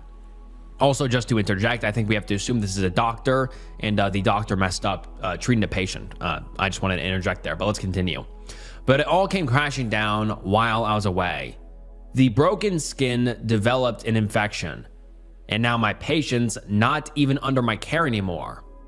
They have been sent to another setting to get better care. I know how this story can go. We know how infections can go. It's still an ongoing case, and I literally feel like dying every day knowing I have caused harm to this person and knowing what could happen at any time. I made a mistake. It was 100% my fault and that of my incompetence. I work in the healthcare sector, so I have to keep as much confidential as possible, but I really have to talk to someone before my thoughts of S-word get the better of me. Edit. I know this post is old, but I'd like to post an update. Mostly for myself. In the time I originally posted this, the patient returned to my care, and we were able to send the patient home. Though it was in a less than ideal state, we've reached this point and it's honestly rattling. I'm still dealing with the consequences of my actions, and some days are a little tougher than others, but at the very least, I'm moving forward. Thank you to all those who've responded. It helps a lot to keep me grounded, and I still come back from time to time when I feel like I need it. And now let's get into some of the top comments. Mistakes happen. In your sector, it is more costly, but it doesn't mean we're not human. Your intentions were good, and you will learn something to benefit you and your patients in the future. Yes, it sucks, but you doing something stupid will not help make this better. Think of all the people you have and will help in your life that you can't if you died. One mistake doesn't erase your heart. And the OP responds saying, "Thank you so much. It's been difficult keeping this quiet, so posting my feelings as well as reading your comment has lifted a lot of weight I put on myself. I should only think of how I can be better to my current and future patients from here on." Another user says, "From an outside perspective, I'll say that it doesn't really seem like you're at fault. We both know that you had good intentions and that it was just a mistake. But I know that it's a very real issue for you and that you need someone in your corner. Accidents happen, and so long as you try to make up for / fix what's wrong, I believe you've made a point to warrant forgiveness. Don't be too harsh on yourself. Just learn and apply what you learn to the next situation." And the OP responds saying, "Hey there. I know it's been a few days, but I'd still like to thank you for your responding. My way of coping right now is to push this down and focus on the tasks at hand instead, but when the difficult feelings dredges back up again, I come back to this post to pull myself back together. It may not be today, but I do believe one day I'll learn to forgive myself." I beat up a kid because he kicked my elderly dog. I was reminded of this when I read a venting post in r/dogs about a woman who restrained herself from slapping a child when the kid kicked her dog. Several years ago, I was in a similar situation, and I didn't restrain myself at all. When I was 23, my 14-year-old Beagle mix was diagnosed with a fast-acting cancer that had already started to spread.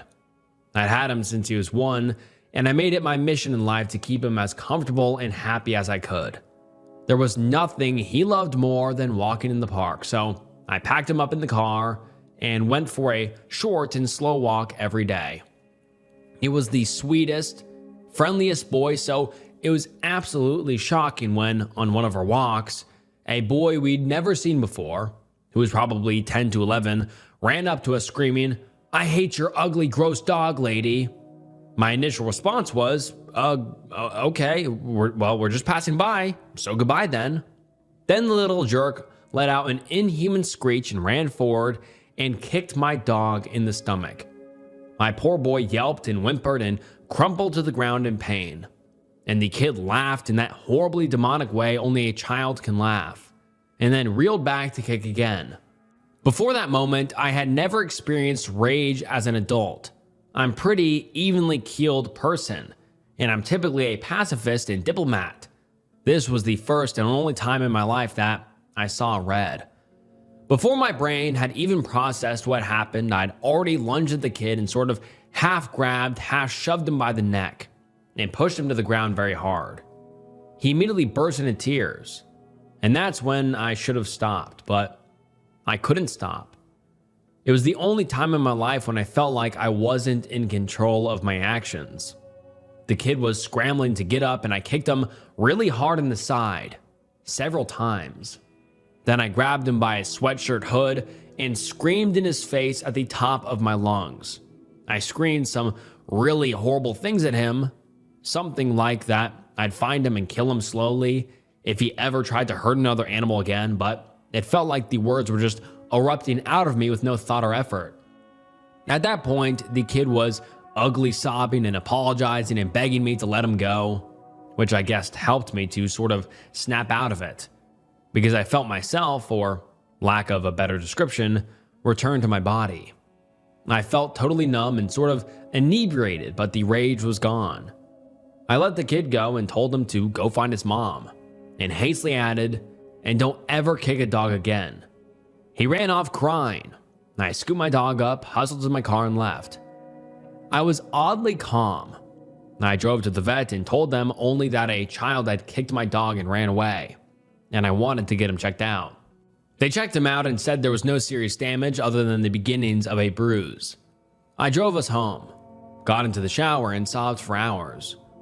I had no idea until then that I was capable of doing anything like that. I started therapy the next week to deal with the anger issues I didn't know I had until then. And I've never had another issue like that. I didn't go back to that park for years, for fear of running into that kid again. Mostly for fear that his parents would be there and get me arrested.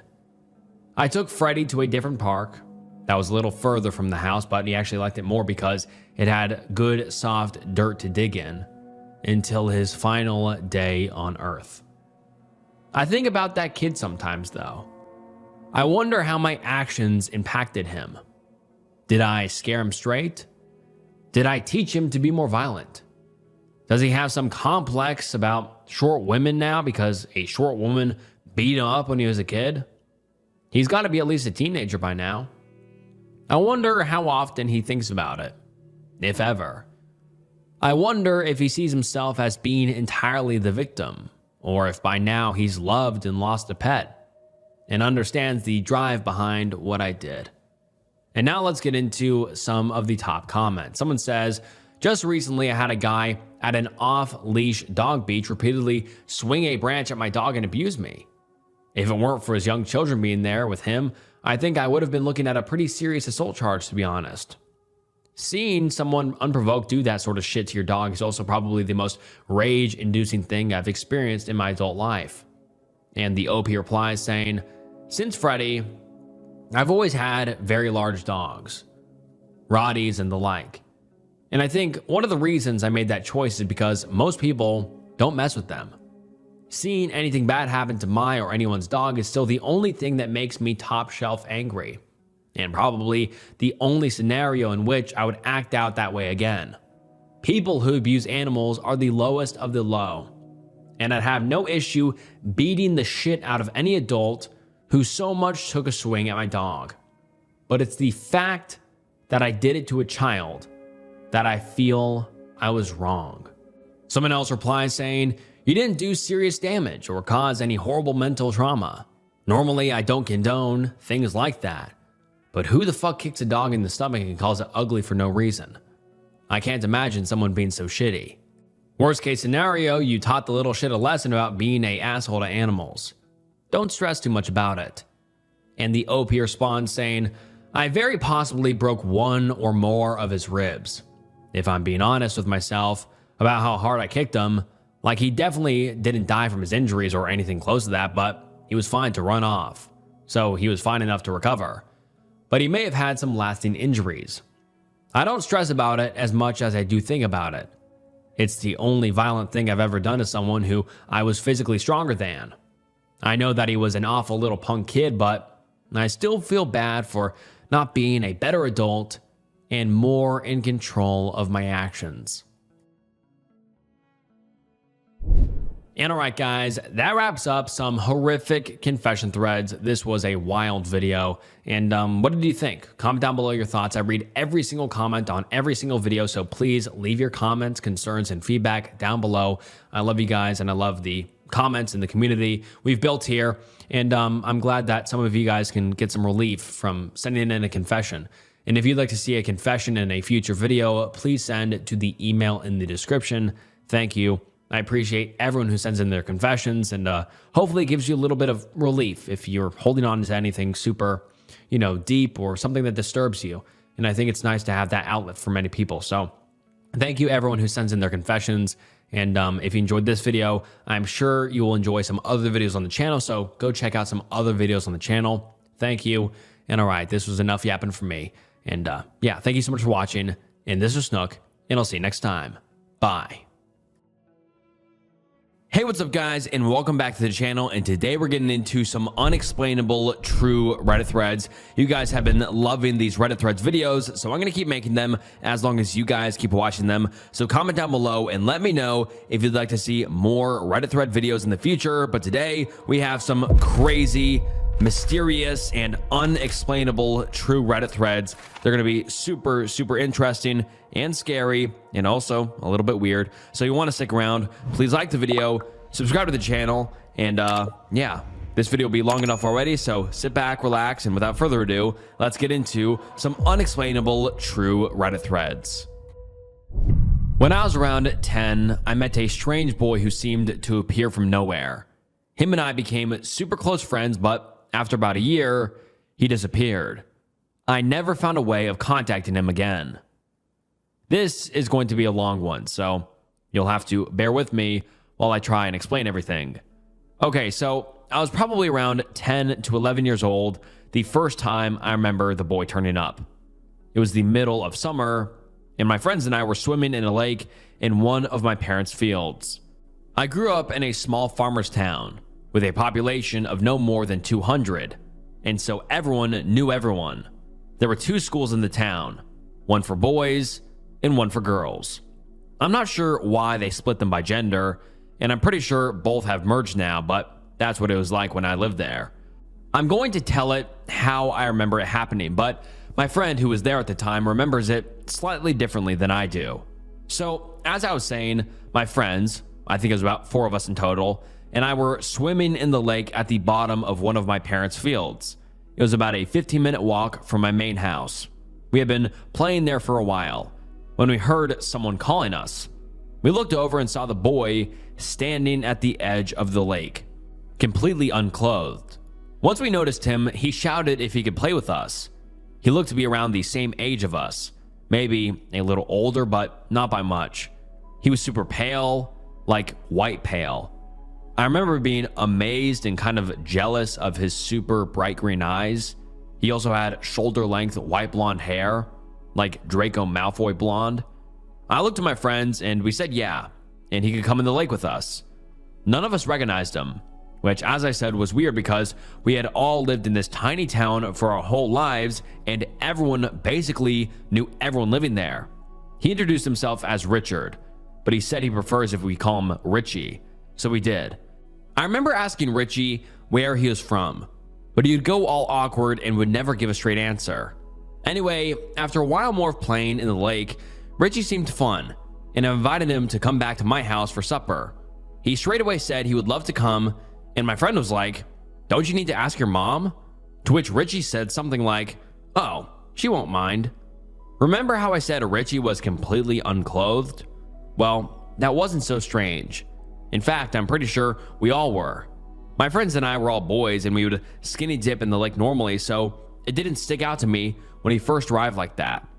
But what did stick out to me was when we got out of the lake, dried, and dressed ourselves, Richie had no clothes with him to get dressed into, which I remember thinking was super weird, but he said something like, "Oh, I must have forgot to bring them," which again, I thought was very weird.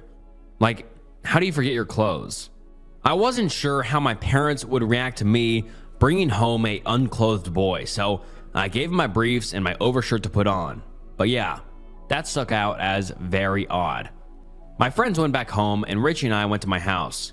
My dad was like, "Where's his clothes?" I just made something up. I'm pretty sure I said something like his clothes got wet, so we left them in the sun to dry. I got him some trousers to put on. We ate supper, which I remember him having 3 or 4 plates of. As I said, Richie is a super skinny boy. I was pretty small and skinny at the time, but he was definitely more skinny than I was. So I was confused how he ate so much, lol. Richie was super polite and sweet to everyone while he was at my house. After supper, I took him upstairs to my room and we played on my Nintendo 64 together. He had never seen one before and was super amazed by it. At the time, I thought he had never seen one because they were so old. This was 2010, but my family was poor and that's all I had. It started to get dark and I asked him if he wanted to sleep over. He was really excited by that and said yeah. I checked with my parents, but I knew they wouldn't mind because they were both super drunk. So we continued playing on N64 until it was super late. After a while, I said it was time that we went to bed as I was tired, but I don't remember him seeming tired at all. Richie asked if he could shower before, as we've been playing in my fields, and he was really muddy. As he was showering, I made my bed for us and put a movie on the TV for us to watch as we went to sleep, and I got into bed. Richie came in like 5 minutes later and was completely unclothed again. I was like, "Did you walk from the bathroom like that?" He said yeah, and didn't seem to care at all. So even though I thought it was strange, I didn't say anything. He got into my bed. I asked him if he wanted any pajamas, and he said no, it was too hot. Which, to be fair, I do remember it being really hot that day. Now, I had a Scooby-Doo movie on, and he was really excited by it, and didn't know anything about them, which I guess isn't too weird, but looking back, he didn't seem to know any pop culture stuff at all. I mean, we were pretty behind the times in my small town, but we still knew most pop culture. I'd slept in quite a lot the next day, but when I woke up, Richie wasn't in my room. I went and asked my mom if she'd seen him, and she said he left early that morning after his parents rang our house. How they knew he was with us or where to ring, I'm still not sure. Richie had taken some shorts from my room because my mom said he couldn't leave without clothes on. I was a little disappointed he left without me, or at least without saying goodbye or without leaving any way of contacting him again. He turned up again a couple days later when my friends and I were swimming in the lake again. This time he brought clothes, but I'm pretty sure he only brought some briefs and a shirt with no pants, which again, I thought was weird. Over the next year, him and I became super close. We were like brothers. Over the year, I asked if I could see his home or meet his family, but anytime I asked anything personal about him, he would go awkward and did not want to talk about it, or he would just change the subject. But I could see it made him feel uncomfortable, so I didn't push him to tell me. He did tell me he was homeschooled, which I thought was cool because in my mind, that meant no school. As I said, we became really close over the year. I felt like he was more than a friend to me. It's difficult to explain. It's almost like we clicked from the first time we met. We became close really quick, and I felt like I could tell him anything and he would always help and support me. He helped me through so many hard times, and he definitely encouraged me to be a better person. It was almost as if he could sense when I was going through anything. For example, when my grandma passed away, I went out into my fields to cry as I didn't want to do it in front of my family. But after sitting down in some random place, Richie turned up and sat next to me. He said some things that I remember helping me a lot. When I asked him how he found me, he said that he was just on a walk. Not too long after this, he just vanished. It had been a little over a year since the first time he appeared at the lake. It was around September the year afterward, so it had been around a year and 2 to 3 months. He never turned up again, never said goodbye, never left a trace. I was massively upset. I really missed him. I would walk around the fields looking for him, and I would hang out by the lake where we first met, hoping that he would turn up, but he never did again. I still don't know what happened to him. I've tried searching social media for him, but with no luck, and since he would never tell me that much about his life, I didn't have that much to go on. I asked my parents what they remember of him. They said they remember him being odd, and that they were unsure about him at first, especially how he had a tendency to strip unclothed whenever he felt like it. But they also said that he and I were inseparable, and wherever I was, he was sure to be found there too. They said they remember me being heartbroken when he stopped appearing, and they weren't sure whether they should call the police about him being gone, but they never did. I kind of wish they did. I suppose this is a long shot, but if you're reading this, Richie, reach out to me. I'd love to speak to you again and get some answers to all the weird things about you. It's completely possible that there isn't anything paranormal about Richie, but it is definitely strange. And then the OP makes an update saying, I'm visiting my parents for a couple of weeks. I will search the house for any photos us, Richie and I, that I could share there. Though, with 7 older brothers and a lot of family photos, I'm not sure I'll find anything. Also, there is a fun day at the local church to celebrate the schools breaking up for summer holiday. As suggested by a commenter, I'm going to attend the coffee morning where all the old people who live in the village go.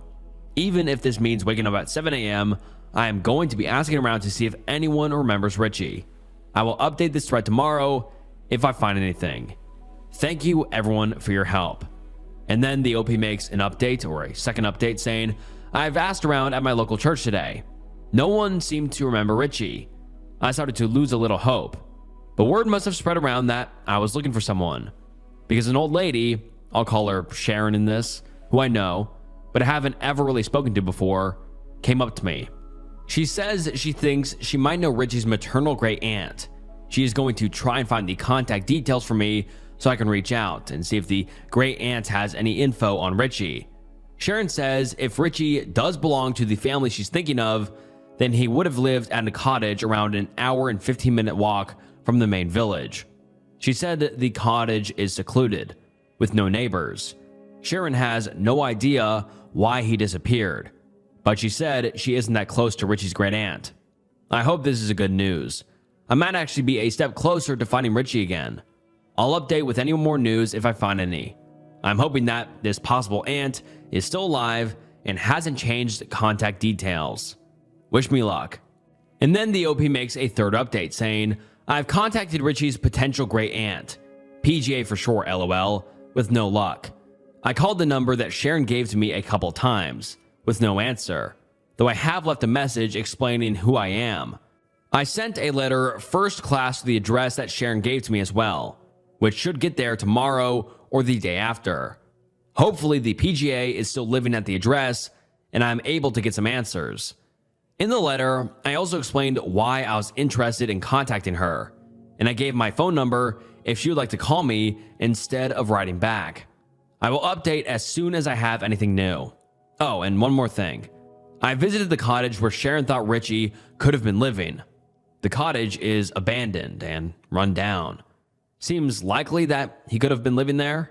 It gave off massive creepy vibes though. And then the OP made a fourth update saying, I've heard back from the PGA. I'll name her Jan. Someone suggested that I check if the number was linked to any apps like WhatsApp. It was, and I reached out to Jane there. This seemed to do the trick and she messaged me back relatively quickly. After describing Richie to her, she said pretty confidently that she is related to Richie. This is where things took a bad turn though. Jane hasn't been in contact with Richie in many years, but she does have the phone number of Richie's older sister. I have no idea he even had any siblings at all. Jane insinuated that I won't find out what I'm looking for when contacting Richie's sister. I fear the worst. It seems as though something has happened to Richie. Jane told me that Richie's sister will be able to tell me more, gave me her number, and then hung up the phone. I am incredibly anxious to reach out to Richie's sister. This could be the end to the search that is taking me so long, but I fear that it isn't the ending that I've dreamed of. I will update this thread once I know more. And then the OP makes a second post 4 days later, and that post reads as follows. This is an update to my original post from a couple days ago, which can be found here, though my original post was only around 4 days ago. That is eternity in Reddit time, so I'm not sure if anyone will even care about this update. First and foremost, I want to thank each and every one of you who have helped through this process and have helped me find closure on my childhood best friend and my first and only true love. This journey has been difficult. Many years I've searched for answers on where Richie is now. Sadly, it is not good news. Deep down, I think I feared and perhaps avoided searching for Richie in case this was the outcome. With the help of everyone here and so many lovely commenters, I tracked down a distant relative to Richie, who put me in contact with Richie's older sister, a sister that I did not know existed. For the sake of clarity, I will name the sister Sarah. Sarah helped put into context Richie, his odd behavior, his unwillingness to show me his home, and his disappearance. Sarah and Richie both suffered abuse and neglect at the hands of their father. Their father, who suffered with severe mental health issues and drug-related problems for most of his adult life. Their father was terrified of the outside world, and thus kept them secluded away in secret. According to Sarah, their father was convinced that the world was months away from ending at any given time. He was convinced that the devil was planning to take over his mind and body, and was convinced that Jesus had spoke to him, and told him the only way to keep him and his family safe was to keep them secluded from the outside world. Sarah shared that their father would not often be physically abusive, which I suppose is of some relief. Richie and his family would move often throughout his childhood, never staying in one place for too long, as his father feared that the devil would soon find them. Sarah said they were most likely moved in the middle of the night with no forewarning, though she can't remember the specific time they were moved from my town. This helps to explain how Richie seemed to appear one day and disappear 15 months later. Richie passed away at age 15, around 2.5 years after vanishing from my town. Sarah struggled to go into the details of Richie's death, and I didn't want to push her into sharing something that was painful for her, though it seemed that Richie committed S-word. Sarah told me that Richie would often speak of me and the time we spent together, and that all Richie ever wanted to do was to come back and find me. Sadly, he never managed that. She said she thought I was just imaginary. She isn't sure how Richie would sneak out of the house to meet with me, but said that their father would keep them locked in their rooms for days and sometimes weeks at a time. Sarah told me she has a collection of Richie's diaries, which I do remember him writing occasionally. She's offered to send them to me, which is lovely of her. She told me that a lot of the writing is about me, about our time together, about how he wanted to find me again so we could run away together. Again, she never thought I was a real person. Hearing that was so incredibly bittersweet. I look forward to reading those diaries, even though it will be incredibly difficult at the same time. She said she is glad that Richie managed to have an impact on someone on this world. I wish that I was able to express the impact that Richie had on my life. I want everyone to know Richie. I want everyone to know what an amazing, kind, and beautiful person Richie was. This post is difficult for me to write. Deep down, I think that I resisted searching for Richie more in case this was the outcome. Sarah told me a lot more information, but I've decided to leave out most to respect her privacy. Sarah is away and safe from her father, which I am so glad about. Again, I just want to express how thankful I am for all of you who have helped, for all of you who have offered emotional support. Thank you so much. Richie, I love you. I'm sorry I couldn't help you. I'm sorry I didn't pick up on these signals that you were in danger. I hope you can forgive me. Richie, you were the only true friend I've ever had. It's so hard for me to write this. I feel so sick that I didn't do more. Richie, I want you to know you saved me so many times throughout my life. So many low moments in my life have been helped because of the memories of you. I'm so sorry I wasn't there for you the same way you were there for me. I love you so much, Richie.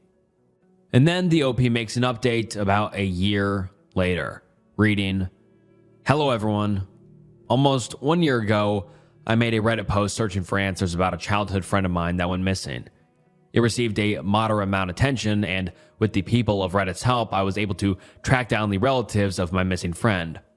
I posted this under a different, now deleted account. However, I have sent the mods of the subreddit proof of me being the OP. I deleted the Reddit account because, honestly, I didn't want to think about what happened to Richie anymore, as it was too painful for a long time after I discovered the truth. Recently, that post had resurfaced on this subreddit, and so I thought I'd give you all an update on where I am today and how I'm doing as well as how Sarah is doing. It still pains me to think about Richie and think about how I could have and should have helped him and how I failed to save him. It does really hurt to look back on it. I really don't have many friends and I suffer from pretty bad anxiety, and I wish I had Richie here with me. Sarah and I still occasionally talk, but not really as often as I wish we could. I've met her in real life once, which was nice. I hope that me posting this update is alright on the subreddit. It just seemed to me that so many were touched by Richie's story that I thought I would put this out there, and I'm happy to answer questions of anyone who has them. And then the OP makes another update on the same post saying, this post got a lot of replies and I'm trying to make my way through and answer as many as I can. I didn't think this post would get so much attention, especially since this was posted relatively recently. To answer a couple of common questions, yes, I'm currently in therapy. I started it not too long ago with some medication as I have suffered for a while with severe anxiety. I'm currently requesting permission from Sarah before I post any of Richie's journal entries, as I feel she should have a final say on if she wants those out on the internet. No, I am not writing a book about Richie. No, this is not a promotion for a book. If anyone was to write a book about Richie and his life, I would think it should be Sarah. However, she does not have any interest in sharing her story. She would much rather leave the past in the past, and honestly, I can't blame her. It really breaks my heart that there are so many people in here sharing that they knew a Richie, or they were a Richie. I feel like so many children, even now, go under the radar. The lives they live and the abuse they receive with no one there to help. It hurts to think that there could have been so many with us today that have sadly passed on and are no longer with us. I think everyone has a right to be remembered, and I'm so glad that Richie has had an impact on so many people here. And I'm so sorry if I don't respond to a comment. There are a lot on here that I thought would be too difficult to respond to. I can say a million times that I shouldn't feel guilty, and I know that also, but it is very hard not to. And it's very hard to hear that I did all I could do when Richie isn't around anymore. That might sound mopey or ungrateful. I'm grateful of all the love I've been sent. I'm just not entirely sure if I deserve it. Could this by chance be a human bone? Originally posted to r/biology, and the OP's post reads as follows. So I basically found this in a beach here in Portugal. It was swimming in the ocean near the sand. I want to bring it home, but I don't know if it could be human.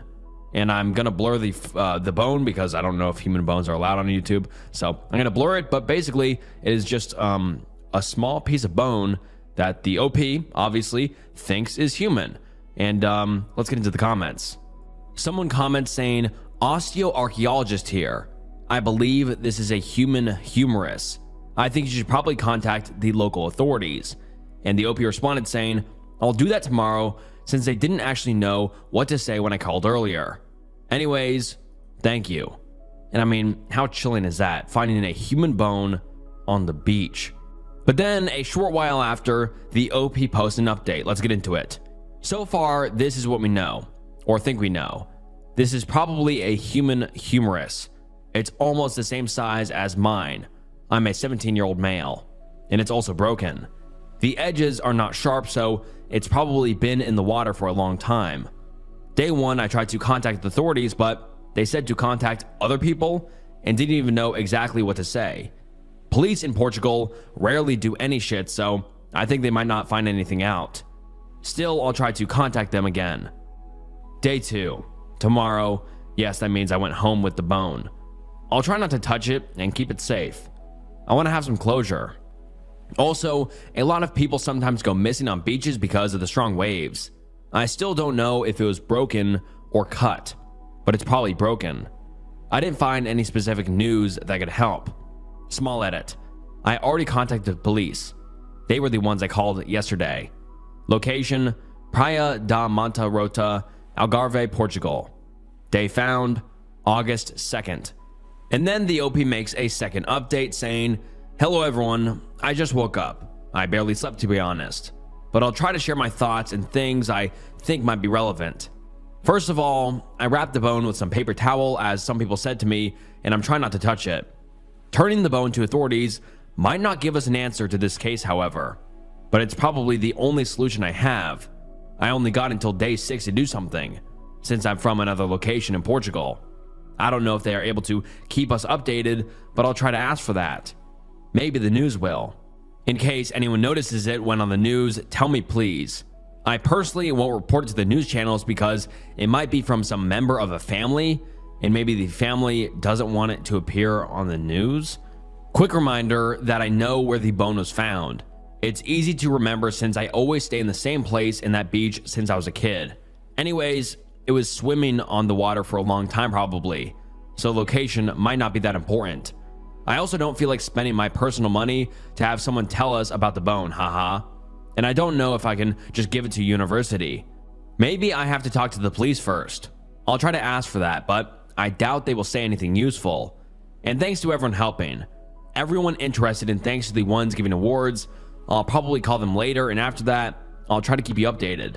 By the way, I'm trying to keep me out of trouble or my parents since I'm only 17. I really don't want the authorities mad at me, LMAO. And before we get into the third and final update from the OP, I just have to say, like, I think it's wild how, like, relaxed the OP is about this. They're like, I found a human bone. I guess I'll call the police later. Like, if I found a human bone, I would be freaked out. I'd be like, where the fuck did this come from? Who does this belong to? Was it involved in a murder? Did someone die? Did someone drown? And give it to the police ASAP. I think it's crazy how the OP is like, yeah, I'm just kind of holding on to it. I wrapped it in a paper towel, and I guess I'll give it to the police later. I don't really know. Like, they seem so casual about it. I mean, if I found a human bone, I would be freaked out. But I guess they're just like, yeah, it's no biggie. I guess we'll figure it out. But then the OP makes a third update saying, I gave it to the authorities. This is what happened. Before trying to call them again, I sent an email to that guy I mentioned before. He answered me saying it does look like a lot like a human humerus and thanked me for reaching out. He said that the bone looked recent, and bones from most recent years are considered a forensic case and not an archaeological one. So he said that I should try to contact the police again. So that's what I did. And no, I did not call 112 like they said before. They don't seem to know what to do in these cases or even how to properly proceed with it. When I called, they said it probably wasn't human because that would be weird and because it was found in a weird spot. They asked some questions and said it was probably nothing to worry about, and I could take some time to actually do anything. Still, he told me I could give it to them in Faro's Policia Judiciaria department, which is weird because when I called yesterday, they told me to do something completely different. So there I went with my bone. When I got there and they saw the bone, they were like, okay, it is probably human. Not those exact words, but it's like how they expressed it. So they asked me a bunch of questions, like the exact coordinates I found it, my phone number, my sister's phone number, since she was the one who actually saw it inside the water, and they asked me to describe exactly what happened. To be honest, it didn't seem very professional. There was a lot of noise and I could barely concentrate. They were like speeding it a little bit, so I might not have given every detail they could get. And there was not a type of report that even matched what I wanted to report. Supposedly, I reported for a possible crime. They wrote it down, made me read it all the way through, and said I didn't need to sign or anything like that. Authorities also said there are no missing people in that area. Now they will send it in for an inspection and verify if it's human or not. If not, the case is just archived. In case it is, there are two outcomes. First one, if it's a match from a DNA from someone, they'll probably investigate it more, I think. And second one is if it doesn't match any DNA, in that case, they'll keep the bone in case something new appears. I guess this is basically it. They don't know if I'll ever get feedback, and even if I do, it might take a long time. In case it does, I may update here or a new post. We might never know anything, and I guess that's life. Thanks everyone who helped. Everyone who shared, enjoyed the post, and again, everyone who gave me awards. I really wish we still got some closure. Anyways, I hope the owner of the bone rests in peace. And then one of the top comments on this is kind of poking fun at it, saying, note to self, if I have to get rid of a human body, dismember it and throw it away somewhere in Portugal, no further consequences. Someone else said that body could have been me. When I was 17 and interrailing in Portugal and on the Algarve, I went recklessly swimming far out into the ocean and into all the caves and grottos along the coast. It was awesome, but I could have easily drowned. When the tide rose, I got trapped in caves occasionally and had to dive out through the tunnels. One tunnel too long, and that would have been that. And with the proficiency of the Portuguese police, my parents would never have found out what happened to me. And you know, like, those two comments really show why it's important for the OP to be a little bit more, quick with it. And same with the police. Like, why were they also lax about it? They're like, yeah, human bone. They show up sometimes. Like, what? No. Like, it's a human bone. If I saw a human bone, I'd be, like I said, freaked out. And it's crazy how the police are like, yeah, that's probably human. Yeah, sure, just fill out this sheet. And then they were just so relaxed about it. It's like, come on. This could have been the key in solving a murder or solving a missing persons case or solving something, but instead everyone was so relaxed, and I guess we'll never know who the bone belonged to or what happened, but yeah, I just find it pretty concerning how everyone was so relaxed, and I don't know why the Portuguese police didn't feel the urgency in needing to get the bone and try to figure it out, but like the OP said, I hope the owner of the bone may rest in peace. My 32 female boyfriend, who is 35 male, of 6 years, disappeared while I was out of town, and I don't know what to do. Originally posted to r/relationship advice, and the post reads as follows. Last Tuesday evening, I, 32 female, came home from being out of town for 2 weeks from work. My boyfriend, 35 male, Nate, was supposed to pick me up from the airport, but once I got in, I wasn't able to get a hold of him, and he never showed up. I was a little annoyed, but not too worried because I figured he had fallen asleep. When I talked to him earlier that morning, he said he didn't sleep very well the night before and was going to lay down before he had to come get me. So I called my sister for a ride home. When I got home, Nate was nowhere to be found. I checked the garage, and his car was gone. So I sent him a text asking where he was and headed upstairs to unpack. When I opened the closet to put my things away, I saw that almost all of his clothes were gone. At this point, I'm confused. So I start calling him, it just keeps ringing, and then goes to voicemail. I check his office, and everything is still there. Everything in the house is still there and in place except his clothes and his car. I'm really starting to freak out at this point. So I call my sister, and she comes over, and we both try calling and messaging him and still get no answer. His computer and his laptop are both still in his office. I logged on to his computer and my sister on his laptop. I know all his passwords, but we didn't find anything out of the ordinary. So I started searching his desk and found his iPad in the top drawer. I logged into it and checked everything I could think of and found nothing out of the ordinary. My sister suggested checking the Find My iPhone app on his iPad to see if we could find out where his phone was. We logged into the app and saw that his phone was pinging in the next state over. I started calling him again, but still got no answers to my calls or text. I really started to lose it here. My mind starts going all over the place trying to figure out what could be going on. I called the police because I think someone has to have done something to him. The police came out, but they said there wasn't much they could do because he hasn't been gone long, and his clothes missing was a sign that he left on his own volition. Over the last few days, I've done everything I can to contact him. He doesn't have any family except for a brother that he cut ties with before I met him. I found him online and sent him a message, but he said he hasn't seen or heard from him, Nate, in years. I keep checking his phone's location, and since Saturday morning, it has been pinging in the same location in the PNW. I took off work for the rest of the week, and my sister and I are flying up there to go to the location his phone is pinging. Has anyone ever dealt with something like this before? How do I even confront him? What if he is with another woman? What if he isn't there, or worse? I'm so lost and hurt right now. My mind is all over the place. I can't think straight. I'm so lost right now. And then the OP makes an edit saying, yes, I've called or messaged all of his friends. None of them have seen or heard from him. I do have access to his bank account, as we have a joint account, but not his business account. He last used his debit card Friday night in a town west of Seattle, Washington. He owns his own business, but has taken a step back over the last year, so he doesn't communicate with them regularly. They haven't heard from him in over a month. I am 5 months pregnant, and we have known for 3 months. He did become a bit reserved and withdrawn since we found out, but it's not uncommon for him to do that every so often, especially around this time of year. I don't truly believe that he would abandon me and his child. That's just not the type of man he is, but I don't know what to think anymore. Small update. First, I want to say thank you to everyone who suggested the welfare check. We called the department where his phone is pinging, and they have sent someone over to see if they can make contact with him. It's been over an hour, and we are still waiting to hear back. I'm hopeful, but still have an overbearing sense of dread. All I want to know right now is that he is okay, and I can figure out everything else later.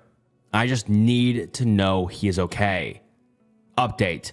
The police were able to do a welfare check, and although they were unable to make direct contact with him, they spoke to the couple who live at the house. They said they were old family friends and that he was there on Friday and Saturday, but they went to the Olympics Sunday morning to go hiking for a couple of days. The officers informed them of what was going on, and they told him they believed he was okay and that they would contact me at night to try and help explain the situation. What does that even mean? I'm even more confused. Our flight to Seattle is at 9:45 a.m. tomorrow, and at this point, we are still going. I hope these people do call, but it's been a while now, and I haven't heard anything. New update. I think this will be my final update. I have to get ready and get my stuff packed for the flight in the morning. I've just spent the last hour speaking to the couple whose house he was at, and they, against his wishes, told me what is going on. They have known Nate since he was 12 years old. He started dating their daughter Ashley when they were in 6th grade, and they continued dating all through middle school and high school. Ashley got pregnant towards the end of their senior year, and they got engaged. I don't know how to even write this next part. When their son was a year and a half old, they were involved in an accident with a drunk driver. Nate was ejected from the car, and Ashley and his son passed away in the accident. She said that he blamed himself for it because, according to him, they were never supposed to be out that night, and it was his fault they were. She said he withdrew from them and everyone else, and that up until last Friday, that they hadn't heard from him since he left. She has offered to come get my sister and I from the airport in the morning, and she can try to answer any questions I have while we wait for him to return. She said they know where he is. He is at the spot they spread their ashes. She said he told her that he needs to be with his son one more time before he let him go. I'm honestly in a total state of shock right now. I don't know what to think, but I know he is in pain, and I need to get to him, and I can figure everything else after. Thank you to all the kind people who reached out and offered your suggestions.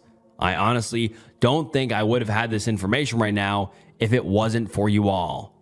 So again, thank you.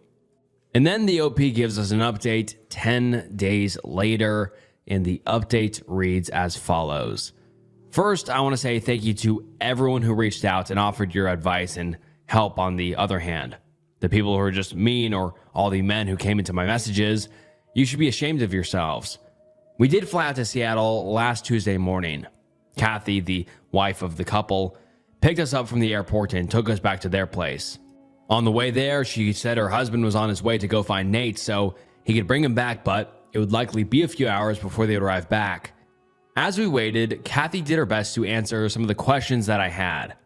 I knew Nate lost his mom at a young age to breast cancer, but she said it had deeply profound effects on him, and he became a very troubled child. She said that when him and Ashley met, that Nate was in a group home.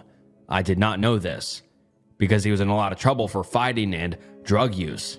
He was 12. I was kind of taken back by this because I've never known him to do anything besides smoke weed from time to time. He doesn't even drink. She said that when they met, Ashley immediately took on a role of protector on him. She could feel his pain and she wanted to rescue him from it. When they finally got to know him, they decided that they would take Nate in if he wanted that once he was out of the group home. When he was 16, he finally got out of the group home, but was still on probation, so he had to live with his dad, who was an alcoholic and abusive, but he would spend most evenings and weekends at their house. He still got in a lot of trouble because he kept failing his UA for marijuana, but he was no longer getting into fights. He credited Ashley for that and felt like she and her family were the only people besides his mom to ever show him any compassion or love. She asked if I'd like to see pictures of them, and when she showed me the picture of Nate holding his son for the first time, I broke down, because I have never seen him in the 6 years we have been together with a smile like that. He was so happy. He smiles now from time to time and he's always laughing, but I've never seen that smile, that gleam.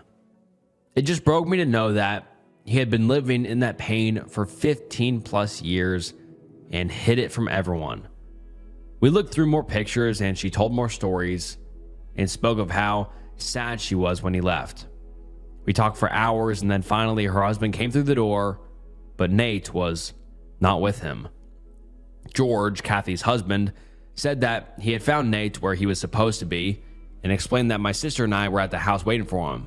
He said when he told him this that Nate laughed and said, "Of course," and that he would head back. He just needed a few more minutes alone.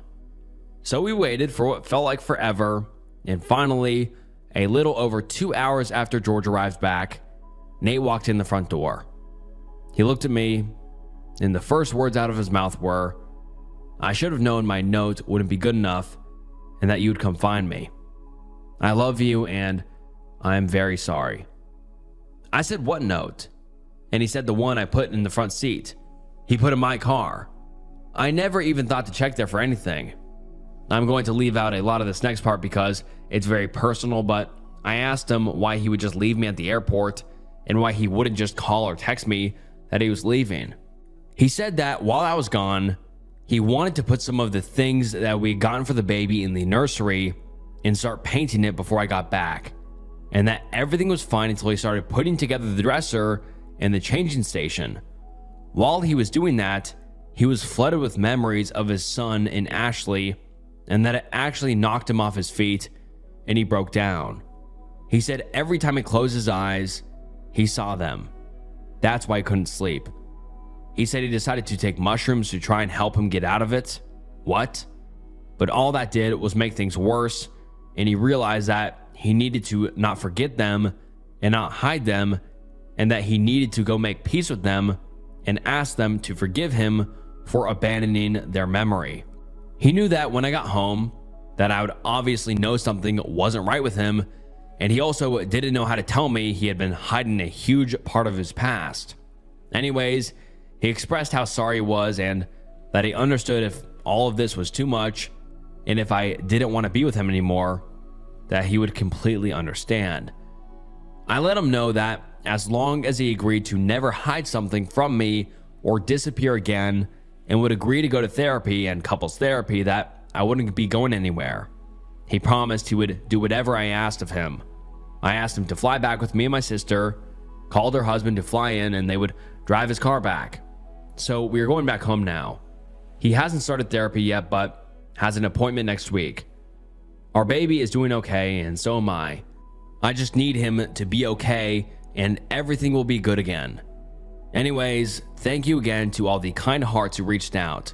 You gave me a lot of positive vibes in a dark time, and I really can't thank you enough for that. And now let's get into some of the comments about this saga of posts. Someone says, "Dude is practically a stranger to her. He hid so many big life details from her." And I agree. I mean, this guy completely hid an entire life from her. I mean, he had a wife and a kid, and he never told his current wife. I mean, yeah, it's totally understandable for the wife to be completely blown away by all of this. Someone else says, "A note is good communication when you're going to be home late from ping pong club, but personally, it would not be good enough for me here. I hope Nate gets enough help that he will no longer be traumatizing others with his actions around his triggers, because That's what happens to wife here now. Someone else comments underneath that saying, it still baffles me that he left the notes in the car and just expected her to find it in the car. Didn't leave it on the table or the door or somewhere obvious she could find it. Heck, he probably could have texted it to her so she could get it when she was off the plane. She was looking all over the house for him and calling the police thinking he was missing because his note was in the car. Who would think to go check the car their husband didn't take, and why did he put it there of all places? And people have a lot more to say about this and saying that the husband really did not take the right approaches here. And it's also very strange how he hid his entire previous life from his current wife. I mean, very crazy. But I really hope that the OP and their family now are doing much better. I hope the OP's husband was able to, recover from all of this and the past trauma, which is totally understandable. I mean, his wife and child died in a horrific car accident. But I hope that he was able to process those emotions, and I hope the OP was able to process all of this new information, and I hope their baby was happy and healthy. And I just, hope everyone's doing better now. But rest in peace to the OP's husband's wife and daughter who passed away. OP finds out after her husband dies that he had another son he had been hiding from her. And the post reads as follows. My life was turned upside down last month when I was informed of my husband's death in a work-related accident. This would, of course, be hard enough to cope with. But shortly before the funeral, a young man at my house claiming to be my late husband's son. My husband didn't speak a word about him to me. He claimed to have not known about me or either of my daughters, 12 and 8, until he was notified of my husband's death and found the obituary in the online version of our local paper. The young man was 18 and must have been born before I met my husband. He also claimed his own mother died years ago and was never to his memory in a relationship with my husband. So the boy's existence is not proof of infidelity on my husband's part. However, I still just feel betrayal. My husband never breathed a word of him to me. This boy lives in the UK, where my husband sometimes worked. I live in the US. He traveled a lot in his line of work, and I can't help but wonder, how many other secret children did he have? How many times did my husband visit this boy and never tell me about it? What else was he not telling me? This boy had pictures of himself and my husband at various ages. He says he was brought up at a boarding school, and my husband visited him sometimes. Though I very much want to, I have no reason to doubt his story. The boy asked to come to the funeral. I want to say no, but I feel like I have no right. My kids see me talking to this stranger and poke their heads in to ask what's going on. Before I can stop him, the boy introduces himself to them as their half-brother. Now, not only do I have to figure out how to cope with all this information myself, but I also have to find some way to explain it to my children. My 8-year-old doesn't seem to get the full implications of her father keeping this kind of secret from all of us, but my 12-year-old is clearly upset, although she won't talk about it with me. At the funeral, the boy kind of lurked in the corner, but when lunch was served afterwards, he approached both my girls and was playing games like tag with my 8-year-old and some of her friends who joined in. I didn't think this was appropriate when I told him, so he apologized and said he did it to raise his spirits, and it's what people did for him when his mother died, to cheer him up. Something about his answer irked me, and I got the impression he was trying to manipulate me into feeling sorry for him and using my children to do it. My mom and my sister came over to help me after I got the news about my husband. Of course, I talked to them about what was going on, and they were shocked. My mom brought up the point that the boy might be after money. All of our important assets were in both our names, and I am the only beneficiary of his life insurance policy. But I was not sure what could happen if he tried to sue. I asked the boy frankly if money is what he was after, and he said, "No, I couldn't take any of your money. You have kids to take care of." It irked me in the way he said that, as though I was offering money. and he was trying to show how good he was by turning it down. It felt as though he expected me to give it to him anyway. I asked the boy what he wanted, and he said he wanted to get to know my children because they're his sisters. In my opinion, they might be his sisters, but he's a stranger to them regardless of biological relation. Apparently, at the funeral, he told my 8-year-old he was going to ask me if he could take my girls to the aquarium, and so that got her hopes up about it before I could even make a decision. I said yes only if my mom or sister went with them because I wasn't about to let my girls go with a strange man no matter what. Over the next week, he also took my girls to the park, ice cream place, and the lake, with my sister as a chaperone every time. I agreed to this, and it was helpful because it gave me a chance to break down and cry to my mom without the girls around. When he left, and my 8-year-old hugged him and told him not to go, and he said, "I promise I'll come visit again." I stepped in and said, "No, I think it would be best if you didn't come back here." He looked hurt, and my 8-year-old cried, but I was sick of him promising things without getting approval. She thinks it's a cool mystery, like from a TV show, that she has a secret brother, and she doesn't realize how disturbing it is that her father hid his existence.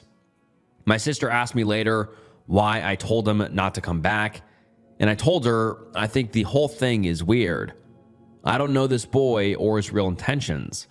He could be some kind of weirdo trying to get my girls alone. My sister says I judged without ever getting to know him, and he seems like a very sweet young man. He grew up mostly without a family, and he could have been jealous that my girls got all of his father's attention, but instead, he wanted to connect with them. My opinion is that even if those are his intentions and he's totally innocent, I still don't want him around my home or my girls. To me, he is just proof that my husband lied to me for years, and it makes me sick to look at him. My girls don't need this drama either, and even my 8-year-old is going to be traumatized once she is old enough to realize how much her dad was hiding. Me or my girls don't owe him anything. My sister says that I don't want him in my life, but I don't have the right to deny the girls their brother. She pointed out social workers do everything they can to avoid separating siblings because of the trauma. I said it's not the same because my girls have only known this brother for a week. My sister said it's also important because my girl's brother is now the only person they know of their culture. My husband was like an 8th Hawaiian, the rest white and Asian. And so the girls and their brother are like 1/16. The boy appears to be white, and my daughters and I are black. But this boy was raised in the UK, and he isn't part of Hawaiian culture. And honestly, I think culture is something natural and not something to force because of your genetics. My girls don't live in Hawaii. They live in Oregon. So that is their culture, not black culture or Hawaiian culture. I don't force myself or my girls to participate in African culture just because of our genetics. I thought my 8-year-old would get over her brother, and she did go several weeks without asking about him. But yesterday, she asked about him again. I feel bad about ever allowing them to go anywhere together and bond. I wish I had handled the whole thing differently. And now I don't know how to explain the whole situation to my kids. My 12-year-old hasn't asked about her brother, but she has been extremely closed off since her father's death, and I don't know how this issue might be complicating what she's feeling. I just need outside opinions to know what to do about this.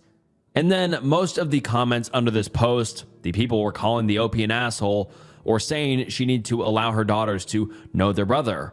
And some people asked the OP why she didn't just ask for a DNA test, to which she replied this: "I thought about maybe asking the boy about a DNA test, but I didn't know what it would achieve. I don't want him in my life or my daughter's life either way, and even if the DNA test came back negative, it would only raise more questions. And I don't know if it would open up any legal troubles where I now owe the boy money for my husband's estate if it comes up positive." And then a lot of the comments suggest that the brother might be lying or trying to scam the OP. And let's get into those comments. Someone says, "I'm going with not the asshole. Call me a skeptic, but get a DNA test first. Something about this entire situation sounds fishy. I wouldn't even have let my kids hang out with him. Someone else says, the way he phrases his answers does sound manipulative. What people did for him when his mom died? He didn't need to convey this information to you during your husband's funeral, but he did. The way he phrases it sounds like he's trying to make you feel bad for trying to establish boundaries. And yes, it sounds like he's trying to guilt trip and gaslight you, making you feel like you're crazy and paranoid. Someone else says, further, he didn't outright reject your money. He phrased it yet again in a way that he's fishing for a longer haul. He could have easily said, no, I don't want your money. But instead he said, no, I couldn't take any of your money. See the difference? In the moment you let him into you and your kids' lives, he has been persistently around. Offering to take the kids out without you or any adults being present indicates a possibility he's manipulating your young children to get what he wants. The appropriate approach would have been to ask you, as the parent is fine with him taking your kids out. Someone else says, he has now heavily inserted himself in you and your kids' lives, all through your children. You need to start asking questions. Alarm bells are ringing in my head. And then in response to these comments about it being a scam, the OP makes these edits to her original post saying, well, the comments alerted me to how this might be a scam attempt have opened my eyes. I didn't want to introduce this stranger to my kids. But when he showed up to deliver such shocking news, my children came in and asked what was going on. He introduced himself before I could think about how to tell my children. He asked if he could show up to the funeral, and I felt like I couldn't say no to that, but then used it as an in with my children. He offered to them behind my back to take them somewhere, so then I felt like I would be a bad guy if I said no. It rubbed me the wrong way, but I brushed it off. I was in a vulnerable state, not thinking clearly, and he took advantage of that. I should have trusted in my instincts from the beginning.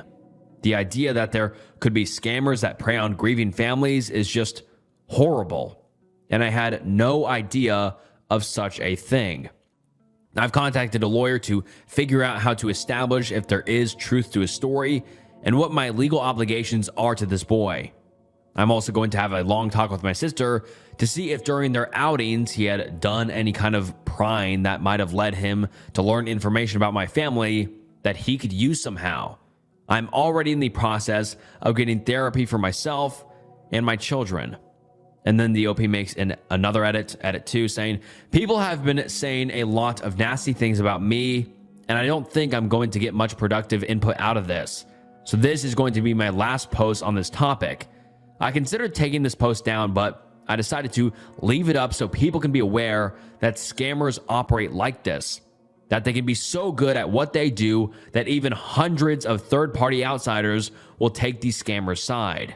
In hindsight, I can't believe I didn't see it, and I cannot believe I ever let such a person step foot in my home or even speak to my children. Apparently, the goal was to not ask for money right away. It was to get close to me and my children and ask me for money later for a fake emergency. Other commenters elaborated on how it worked. If my daughter asks about her brother again, I'll tell her that she was tricked. I don't want to do that to her unless I'm completely sure, so I most likely will be asking the boy for a DNA test, birth certificate, etc. However, not until I have the chance to talk to my lawyer. And so this is a wild situation. The OP thinks that there is this scammer that is pretending to be her dead husband's son to get money out of her in some way, which is a completely terrifying scenario. But then the OP makes an update a few days later titled, I was wrong and I was the asshole. My husband's son, I wasn't trying to demean him by calling him the boy. I was avoiding using names. I was telling the truth. My husband's name wasn't on his birth certificate, but the DNA test did show up he was related to my kids. He also had more photos, cards, and voicemails. Tons of evidence to prove that my husband did keep regular contact with him.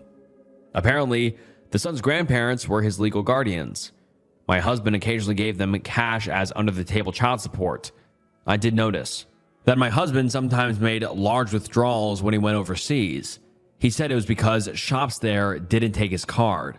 I wanted to believe it was a scam because I thought it made more sense than my husband having lied. Talking to my husband's son a bit more revealed he'd been lying to him too. Apparently, he told him he was a cowboy and a pro football player. Then, when my son Googled him, he switched to saying he was a gangster who had done prison time. Needless to say, none of that is remotely true. I can't fathom what could possess him to behave this way. Lying to me, lying to this kid, not raising his kid. I'm questioning everything my husband ever told me and wondering if it was me who died.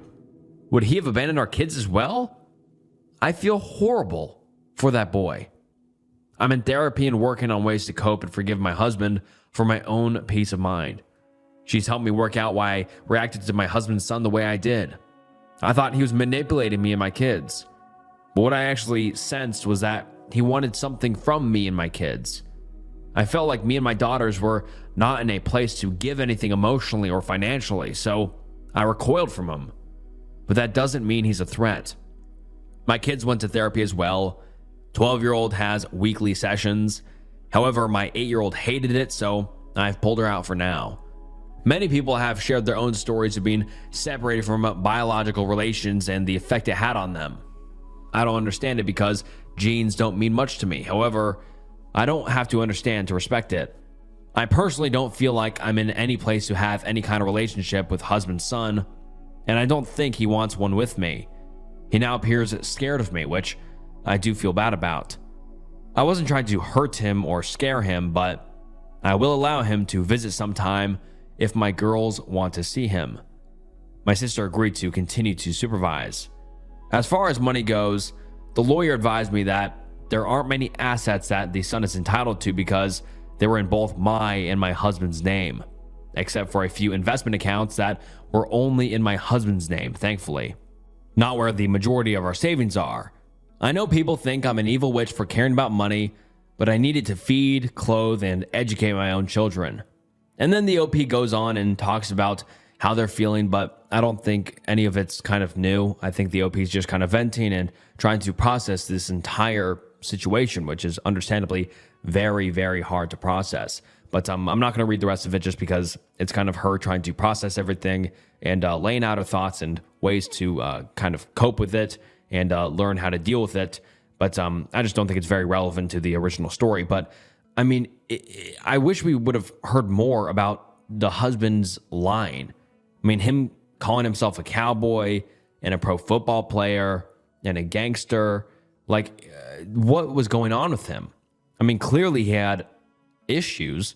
If he had a family he hid from his other son in the UK, and also would lie about his career, and he wouldn't tell his wife in Oregon about his ex-family or old family in the UK. I mean, like, that is crazy. He had two different families at the same time and would visit them simultaneously. I mean, that is just such a wild, wild story, and I can't imagine how the OP feels.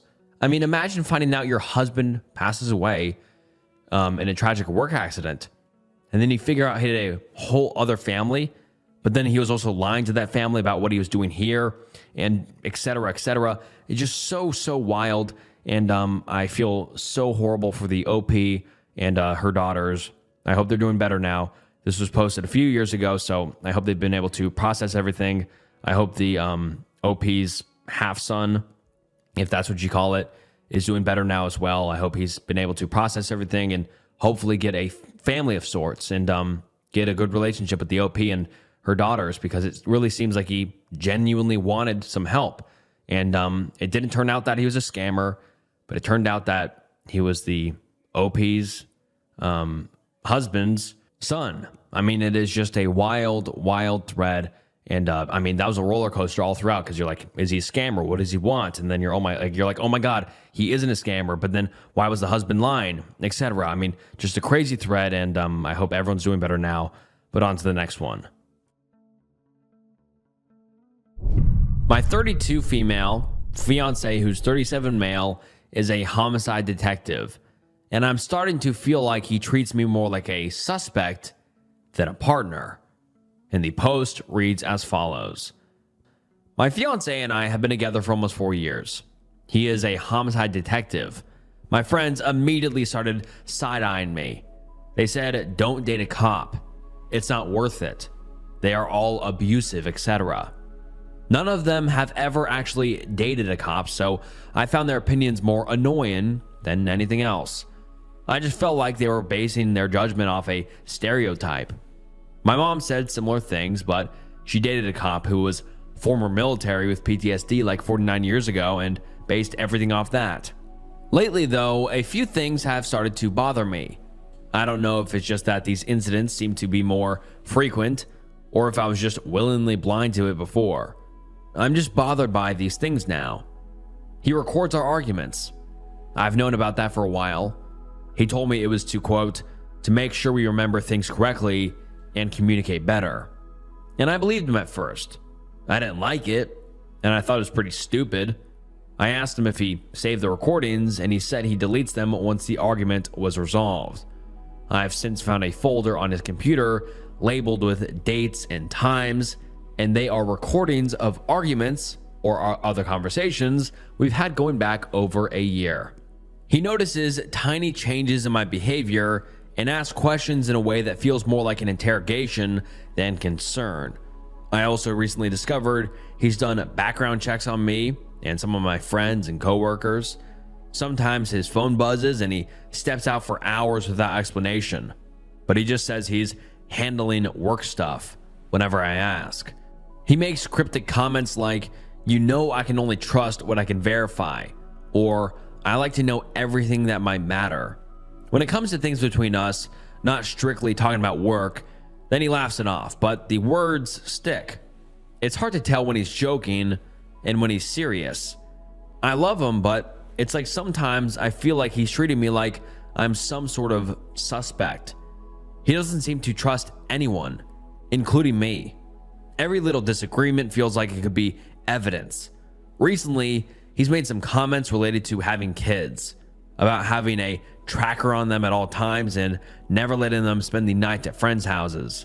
This came after I told him that people at work were saying their kids don't have sleepovers like we used to have. He said he'll never let his kids spend the night at somebody else's house and that he'll do background checks on every parent of our kids' friends and teachers. I feel like these sort of comments are becoming more frequent and it's just escalating. How do I handle this with him? How do I discuss this in a way that won't just turn into a dumb argument that he inevitably records for no reason? I honestly don't know how to bring this up to him. I've considered telling him he needs therapy because he cannot continue to live life so suspicious and paranoid about everything and everyone. I'm pretty sure he'll refuse that. And now let's get into some of the top comments. Someone says, "So he's controlling and suspicious," which are precursors for coercive control and abuse. People warned you. And the OP replied saying, "I wouldn't really say he's controlling." And the OP got severely downvoted there. And another commenter says, "Holy shit, why would you want to stay with this unhinged person? This is personality disorder / mental illness territory, and that is completely unethical that he does background checks on people without their consent. You should run, not try and figure out how to make an abnormal person be normal. It isn't going to happen." And the OP replied saying, "Unhinged?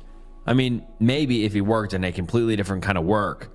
I feel like I understand where most of it comes from at least."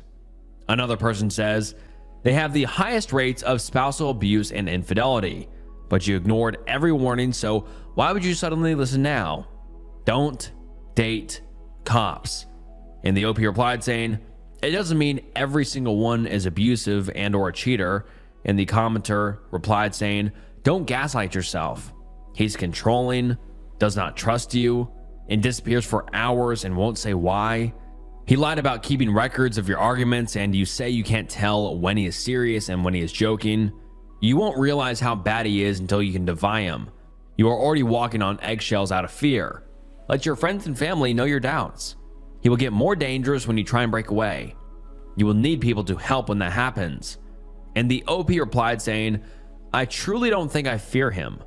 I might be really annoyed by his behavior, but I don't feel unsafe. I basically had to give him an ultimatum regarding our relationship and getting engaged, so he didn't seem desperate to ensnare me. And then someone asked the question, is the OP happy in a relationship? Is she getting anything out of it? And the OP responds saying, I feel happy in the relationship most of the time. This isn't how he is 24/7. Well, internally, it probably is, but we do have fun together. He's enjoyable to be around for the most part. I feel secure with him. My comment about him giving me an ultimatum is probably coming off wrong. The commitment aspect is difficult for him. And I don't mean in an infidelity sense. He doesn't like the vulnerable aspects of a serious relationship. He's also terrified to have kids because of what he's seen in the world, and he knows I want a family soon. So he was scared to commit to that. And he's been honest about all of that. I think I've been understanding, but at the same time wasn't going to forsake what I wanted because he was too scared. I essentially told him we either had to decide if we were heading in that direction or not. Another commenter says, you love being monitored, recorded, interrogated, and controlled? This is the life you want for yourself? Your future children? What happens when he decides you've done something wrong and it's his job to correct your behavior? Will you submit to his punishments because he knows what's best and you need to earn his forgiveness? What happens when he decides your crimes are unforgivable? Do you want to find out? And another commenter says, she'll end up on ABC's 2020 true crime documentary with her being the unalived victim. Her friends and mom warned her, but she didn't listen. A classic pattern in most of these true crime documentaries. And the OP replied saying, they didn't warn me about him specifically. It was just about dating cops in general. My mom loves him now, although she doesn't know about some of the things I've posted about here. Another commenter says, he told you he'd delete the recordings. He didn't. That wasn't an accident. How many other things is he telling you what you want to hear about, but actually totally disrespecting your wishes on? I'm just going to say it. The recording messages is pretty psycho behavior. I've never heard of an example where that ends well. It hints at a severely controlling and manipulative personality. Also, you didn't consent to it in the beginning. You've been kind of pushed into it. My key question would be, how often does he quiet you back to you to undermine you? Because that's the flag so red it's on fire thing. It kind of sounds like he's stringing you along regarding marriage and kids and maybe holding it over you like a carrot on a stick so you'll comply with increasingly unreasonable demands to get it. He's nearly 40, grow up, and you're at the age where if you want family / multiple kids and you've gotten together for years, this fucking around is wasting your time / your fertility. That said, not sure you should procreate with this dude. He sounds controlling. Imagine if he wants to record arguments with your kids. You'll end up trapped at a home with him calling the shots even more than now.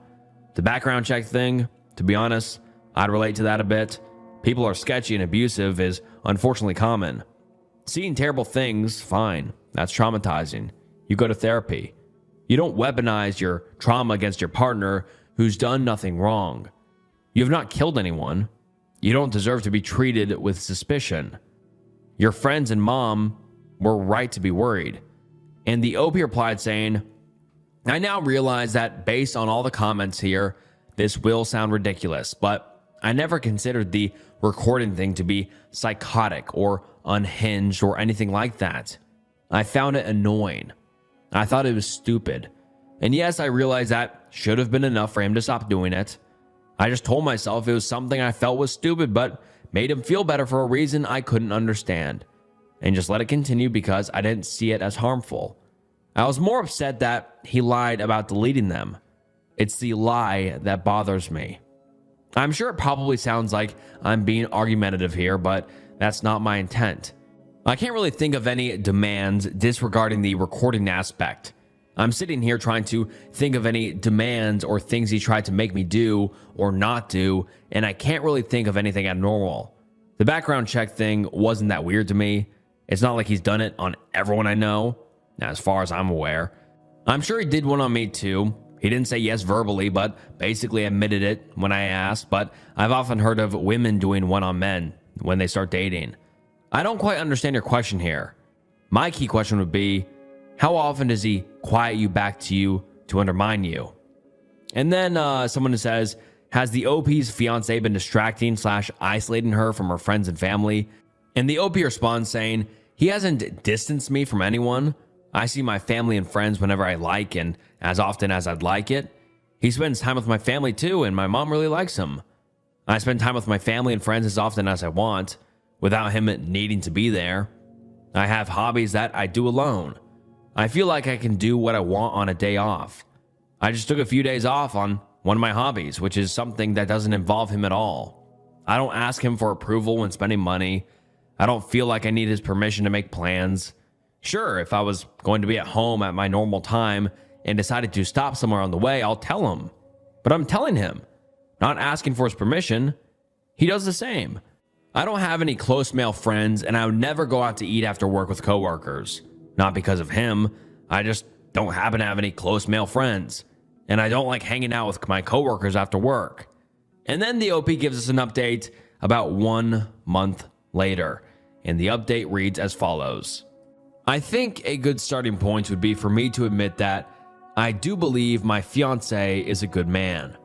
He's not cruel, he's not aggressive or a violent man, and he believes with all his heart that he's right most of the time.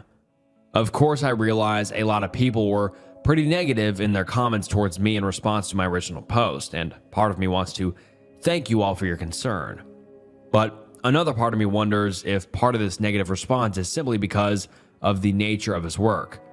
After sitting on all of this for a few days, I decided I couldn't put off this conversation anymore. I told him that we have to talk and this isn't about winning an argument. I began with the recordings. I told him I knew he had been stockpiling arguments with our friends going all the way back a year ago, and how it makes me feel violated and threatened. He did not deny this. He explained to me why he holds them. Quote, in case things ever get twisted, and, quote, protecting himself. To hear my fiance speak of a relationship in a way that implies he considers our life a potential lawsuit threatened me. When I mentioned this style of questioning me and observing small shifts in my behavior, he explained that this is simply how his brain works, and that given all he's observed in his work, he can't simply shut it off.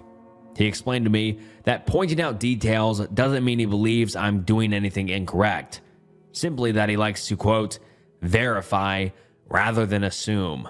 He told me most detectives' girlfriends simply get used to it, leaving me to wonder if this is a common fact or simply a defense people make when they're in fact engaging in poor behavior.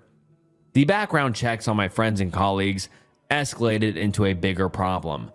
He confessed to doing them and stated definitely he would do the same on people in relation to our future children. He did not think it was an invasion of privacy, but being informed. Those people with nothing to hide did not need to worry. The talk about children was most sobering.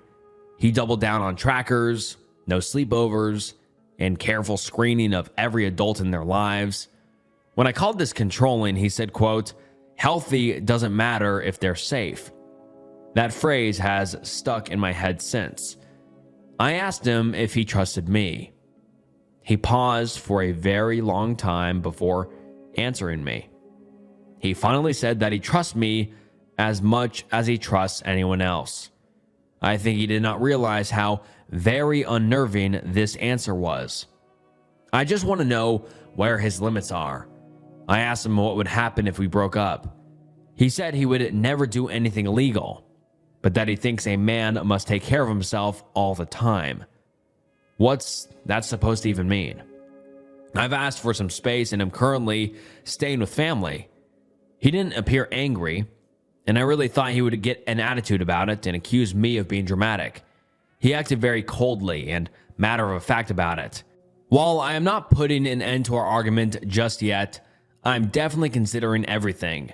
As much as I love him and think he genuinely wants to do good in our relationship, I don't want a life where I am observed, recorded, and assessed rather than being in a relationship where I have someone's support. Moreover, I don't think I can raise children with a man who prioritizes control over trust. And now let's get into some of the top comments. Someone says the OP needs to move away from her fiance, and the OP says, I'm not in the position to move far away. Someone else says, healthy doesn't matter if they're safe is something the villain in a Disney cartoon says before attempting to forcibly lobotomize everyone on the planet. You're dealing with an obvious sociopath. He's not clocking the same emotions you are. That's not his fault, but maybe with some education, he could learn that sociopathic shit is actually bad, not good like his cop buddies tell him. And the OP responds saying, I have a hard time believing he's a sociopath. And the commenter responds to the OP here saying, why? When all of his behaviors and responses are cold and inherently sociopathic? And the OP responds to this saying, he doesn't normally act cold towards me. On a day-to-day basis, he's caring. Another commenter says, good people don't stockpile evidence to use against their spouse just in case. You want to believe he's good because it will shatter your world if he's not. And then the OP responds saying, yes, it would. I still love him. I still envision him as the father of my future children. I have a whole life planned out with him, and I don't want to give it all up. And then someone asked the general question of, has OP's fiance been in a relationship prior to the OP? And the OP responds saying, he was in a relationship for 5 years prior to me. He always said they broke up because she wanted to get married and he didn't want to. Someone asks saying, does OP's fiance have any tracking apps on her car, phone, or listening devices? And the OP replied saying, none that I'm aware of. And then people ask if the OP feels like her fiance is controlling her. And the OP responds saying, I don't feel like he controls me. Oh, you're just in denial, everyone says. I'm not denying everything else I've shared, but I don't feel controlled by him at all. He never stops me from going anywhere, except when I want to walk to the end of the street at night to get the mail. He doesn't control who I spend my time with. I just don't see what he does as controlling towards me. It might be other things. How is it controlling? And then people comment on the OP not understanding why many are not agreeing with her thoughts of her fiance being a good man. And the OP responds saying, for some reason, people on the internet think somebody in my position is going to read their advice and what? Just immediately act upon it? People get mad that they give advice and the person listening doesn't immediately make the decision to completely change most aspects of their life within a few hours of receiving that advice. You have to remember, I'm in it. I've been in a relationship with him, live with him, am engaged to him. He's 100% bad to everyone here, but it's a little more complicated for me, the person who actually knows him and loves him. I get that people here is like, why haven't you already left him? But it's a lot easier for somebody not actually in the situation to say that. And it's a lot more black and white for those not in the situation too. Comments like yours are not helpful though. If you're trying to be helpful, please know they make somebody like me more defensive. They don't make me want to listen to anything you have to say. I'm not living with him right now. I'm evaluating things. I've put some distance between us. It's not like I said, yeah, so I decided to go off my birth control and I'm trying to get pregnant now. We haven't even slept together in weeks, let alone me actually having a child with him anytime soon. I've spent years picturing us having a family together. It's not so easy to just erase all of that in my mind or heart. I think some people would be able to understand that I can feel that way while still questioning whether I should or would actually have children with him. And someone asked the OP's thoughts of having children with her fiance and if she would let her future children be under his control. And the OP responds saying, while I do think his vision in parenting is somewhat paranoid and has great risk of crossing over into controlling, the specific things he's talking about aren't really that crazy though. How many parents track their kids' locations using their phones just for safety purposes? If your child is spending a lot of time around and in the care of other adults, being driven around by other adults, etc., is a background check really abusive? It might be extreme to many of us, but I don't think it's abusive towards the children involved. God forbid you find out somebody who might be regularly transporting your kid has a history of DUI or a very bad driving record. The no sleepovers thing? Well, I don't agree with it. Also doesn't seem actually abusive. I grew up having sleepovers with friends either at my house or at theirs almost every weekend. So I can't imagine being a kid and not having that experience. But I've come to learn that it's actually sadly become a lot more common to not allow sleepovers. He's even said his kids could go to somebody's house and yes, we obviously all know he'd have background checked his parents, but he would pick them up at 10. No overnight. So while yes, this is a bit paranoid and controlling, and he and I definitely have differences and opinions about some of these things related to kids, I don't necessarily see how it could be construed as abusive, especially when you're talking about kids in grade school / middle school. And that is the last we have ever heard from the OP on this saga of posts. And it was on a throwaway account, so I don't think we will ever see from the OP ever again. I'm very curious as to where this went, but some people had some more interesting thoughts on this. Someone commented replying to the quote of, I asked him if he trusted me. He paused for a very long time before answering me. He finally said that he trusts me as much as he trusts anyone else. And the commenter replied saying, really, the only part that matters. This would have to be a deal breaker for anyone in a serious relationship. And then another commenter says, this gave me the chills and I'll explain why. Eons ago, about 5 years into my marriage, my husband started acting differently. I couldn't put my finger on it. We'd always argued, but he was somehow different.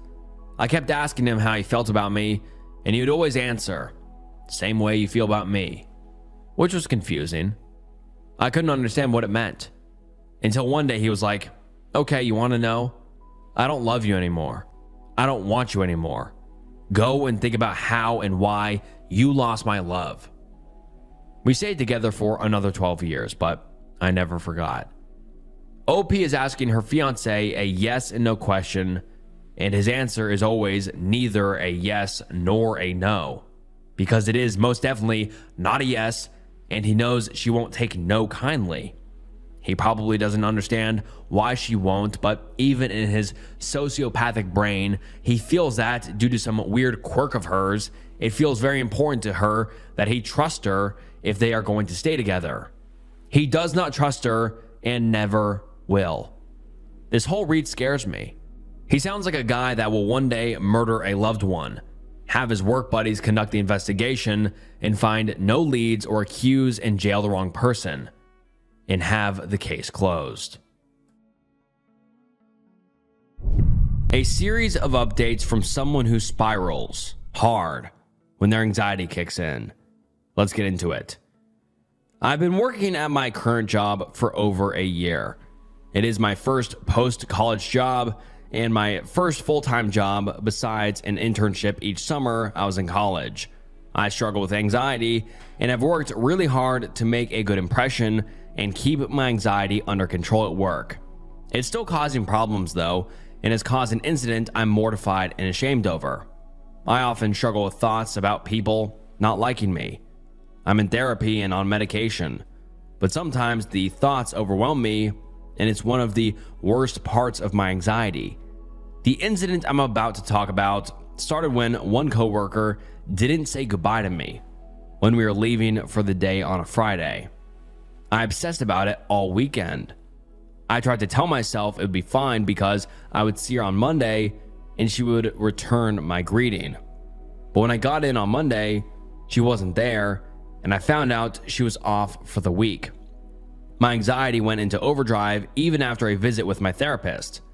I was obsessing over what I did to upset or make her hate me. Her pay stub had been dropped off at my desk and was still there because she was off work. I opened it so I could see her address, and I went to her house. Oh, Jesus. I don't know what I was thinking, and I didn't have a plan. My coworker was angry. She came in, even though she was on her time off, and told our manager and HR about me opening her pay stub and coming to her house. Yeah, that's wild. I was reprimanded and sent to a different department to keep me away from my coworker. Everyone else knows what happened, and I've heard people whispering and talking about I am mortified at myself. I'm not allowed to talk to my coworker, or I would apologize for my behavior. She said she would call the police if I didn't keep away from her. I can't stop thinking about what happened and don't know what to do going forward. And then the OP makes an update saying, I just wanted to thank you all for responding in such a non-judgmental way. I wanted to send in an update for what happened. The coworker was not a friend outside of work, but the place I work is a friendly place where people get along with each other. People always say good morning and goodbye to everyone. I know it was my anxiety that caused me to think she didn't like me because she forgot to say goodbye one time. She had never been unfriendly to me before, and logically nothing happened to make her upset with me that she would not be speaking to me. I know it was my anxiety which caused me to think otherwise. It caused the interaction at her home to be a bad one, with yelling and crying on my end and her nearly calling 911. My coworker knows I have anxiety and it was the cause of my actions, but she said it does not matter. I'd asked HR to pass along a message to her, and they said no and told me to leave it alone.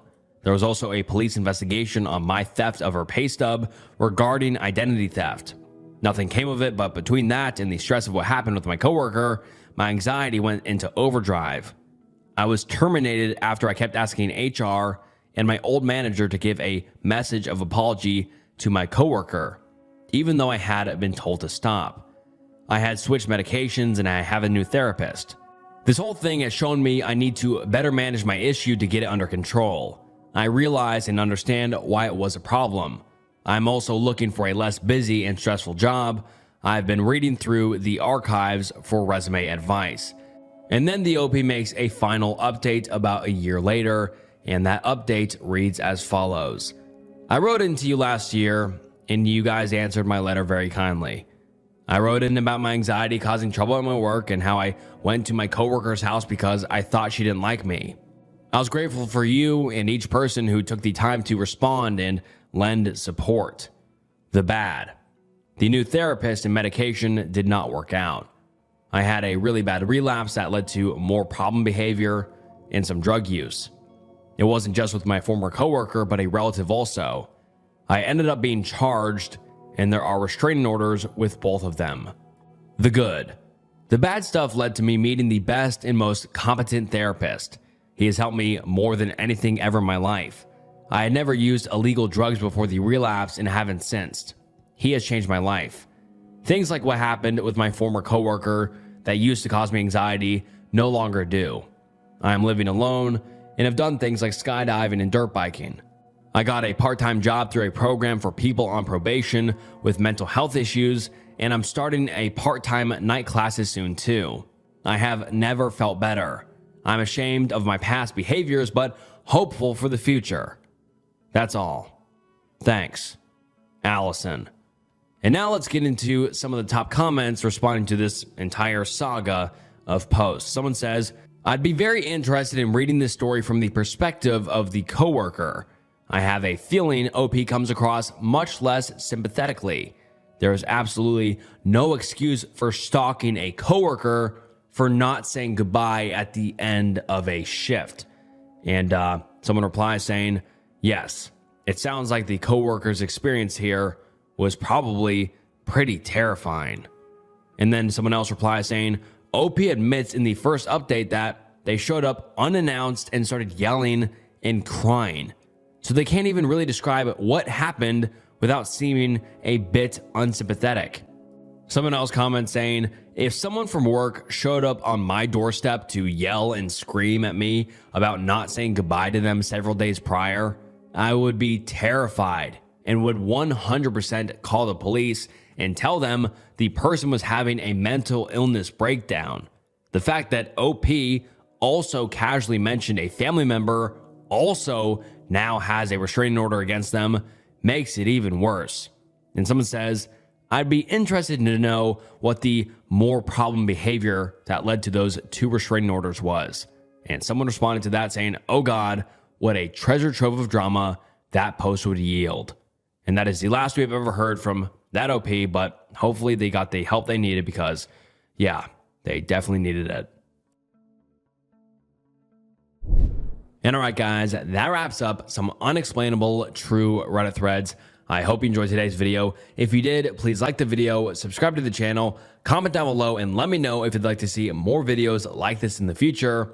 And if you enjoyed this video, I'm sure you'll enjoy other videos on the channel. So go check out those. And yeah, thank you guys so much for watching. This is hands down the best community on YouTube. You guys are the absolute best. Thank you all for the love and support recently. It has been mind-boggling. So comment down below, say something. I'll probably read it, probably reply, probably give it a heart. I read every single comment, so please leave your thoughts down below. And yeah, please check out some other videos on the channel. And oh yeah, please follow my Instagram and follow the podcast on Spotify. I appreciate the support so much. And like I said, thank you all for watching. It means the world. And this was Snook, and I'll see you next time. Bye.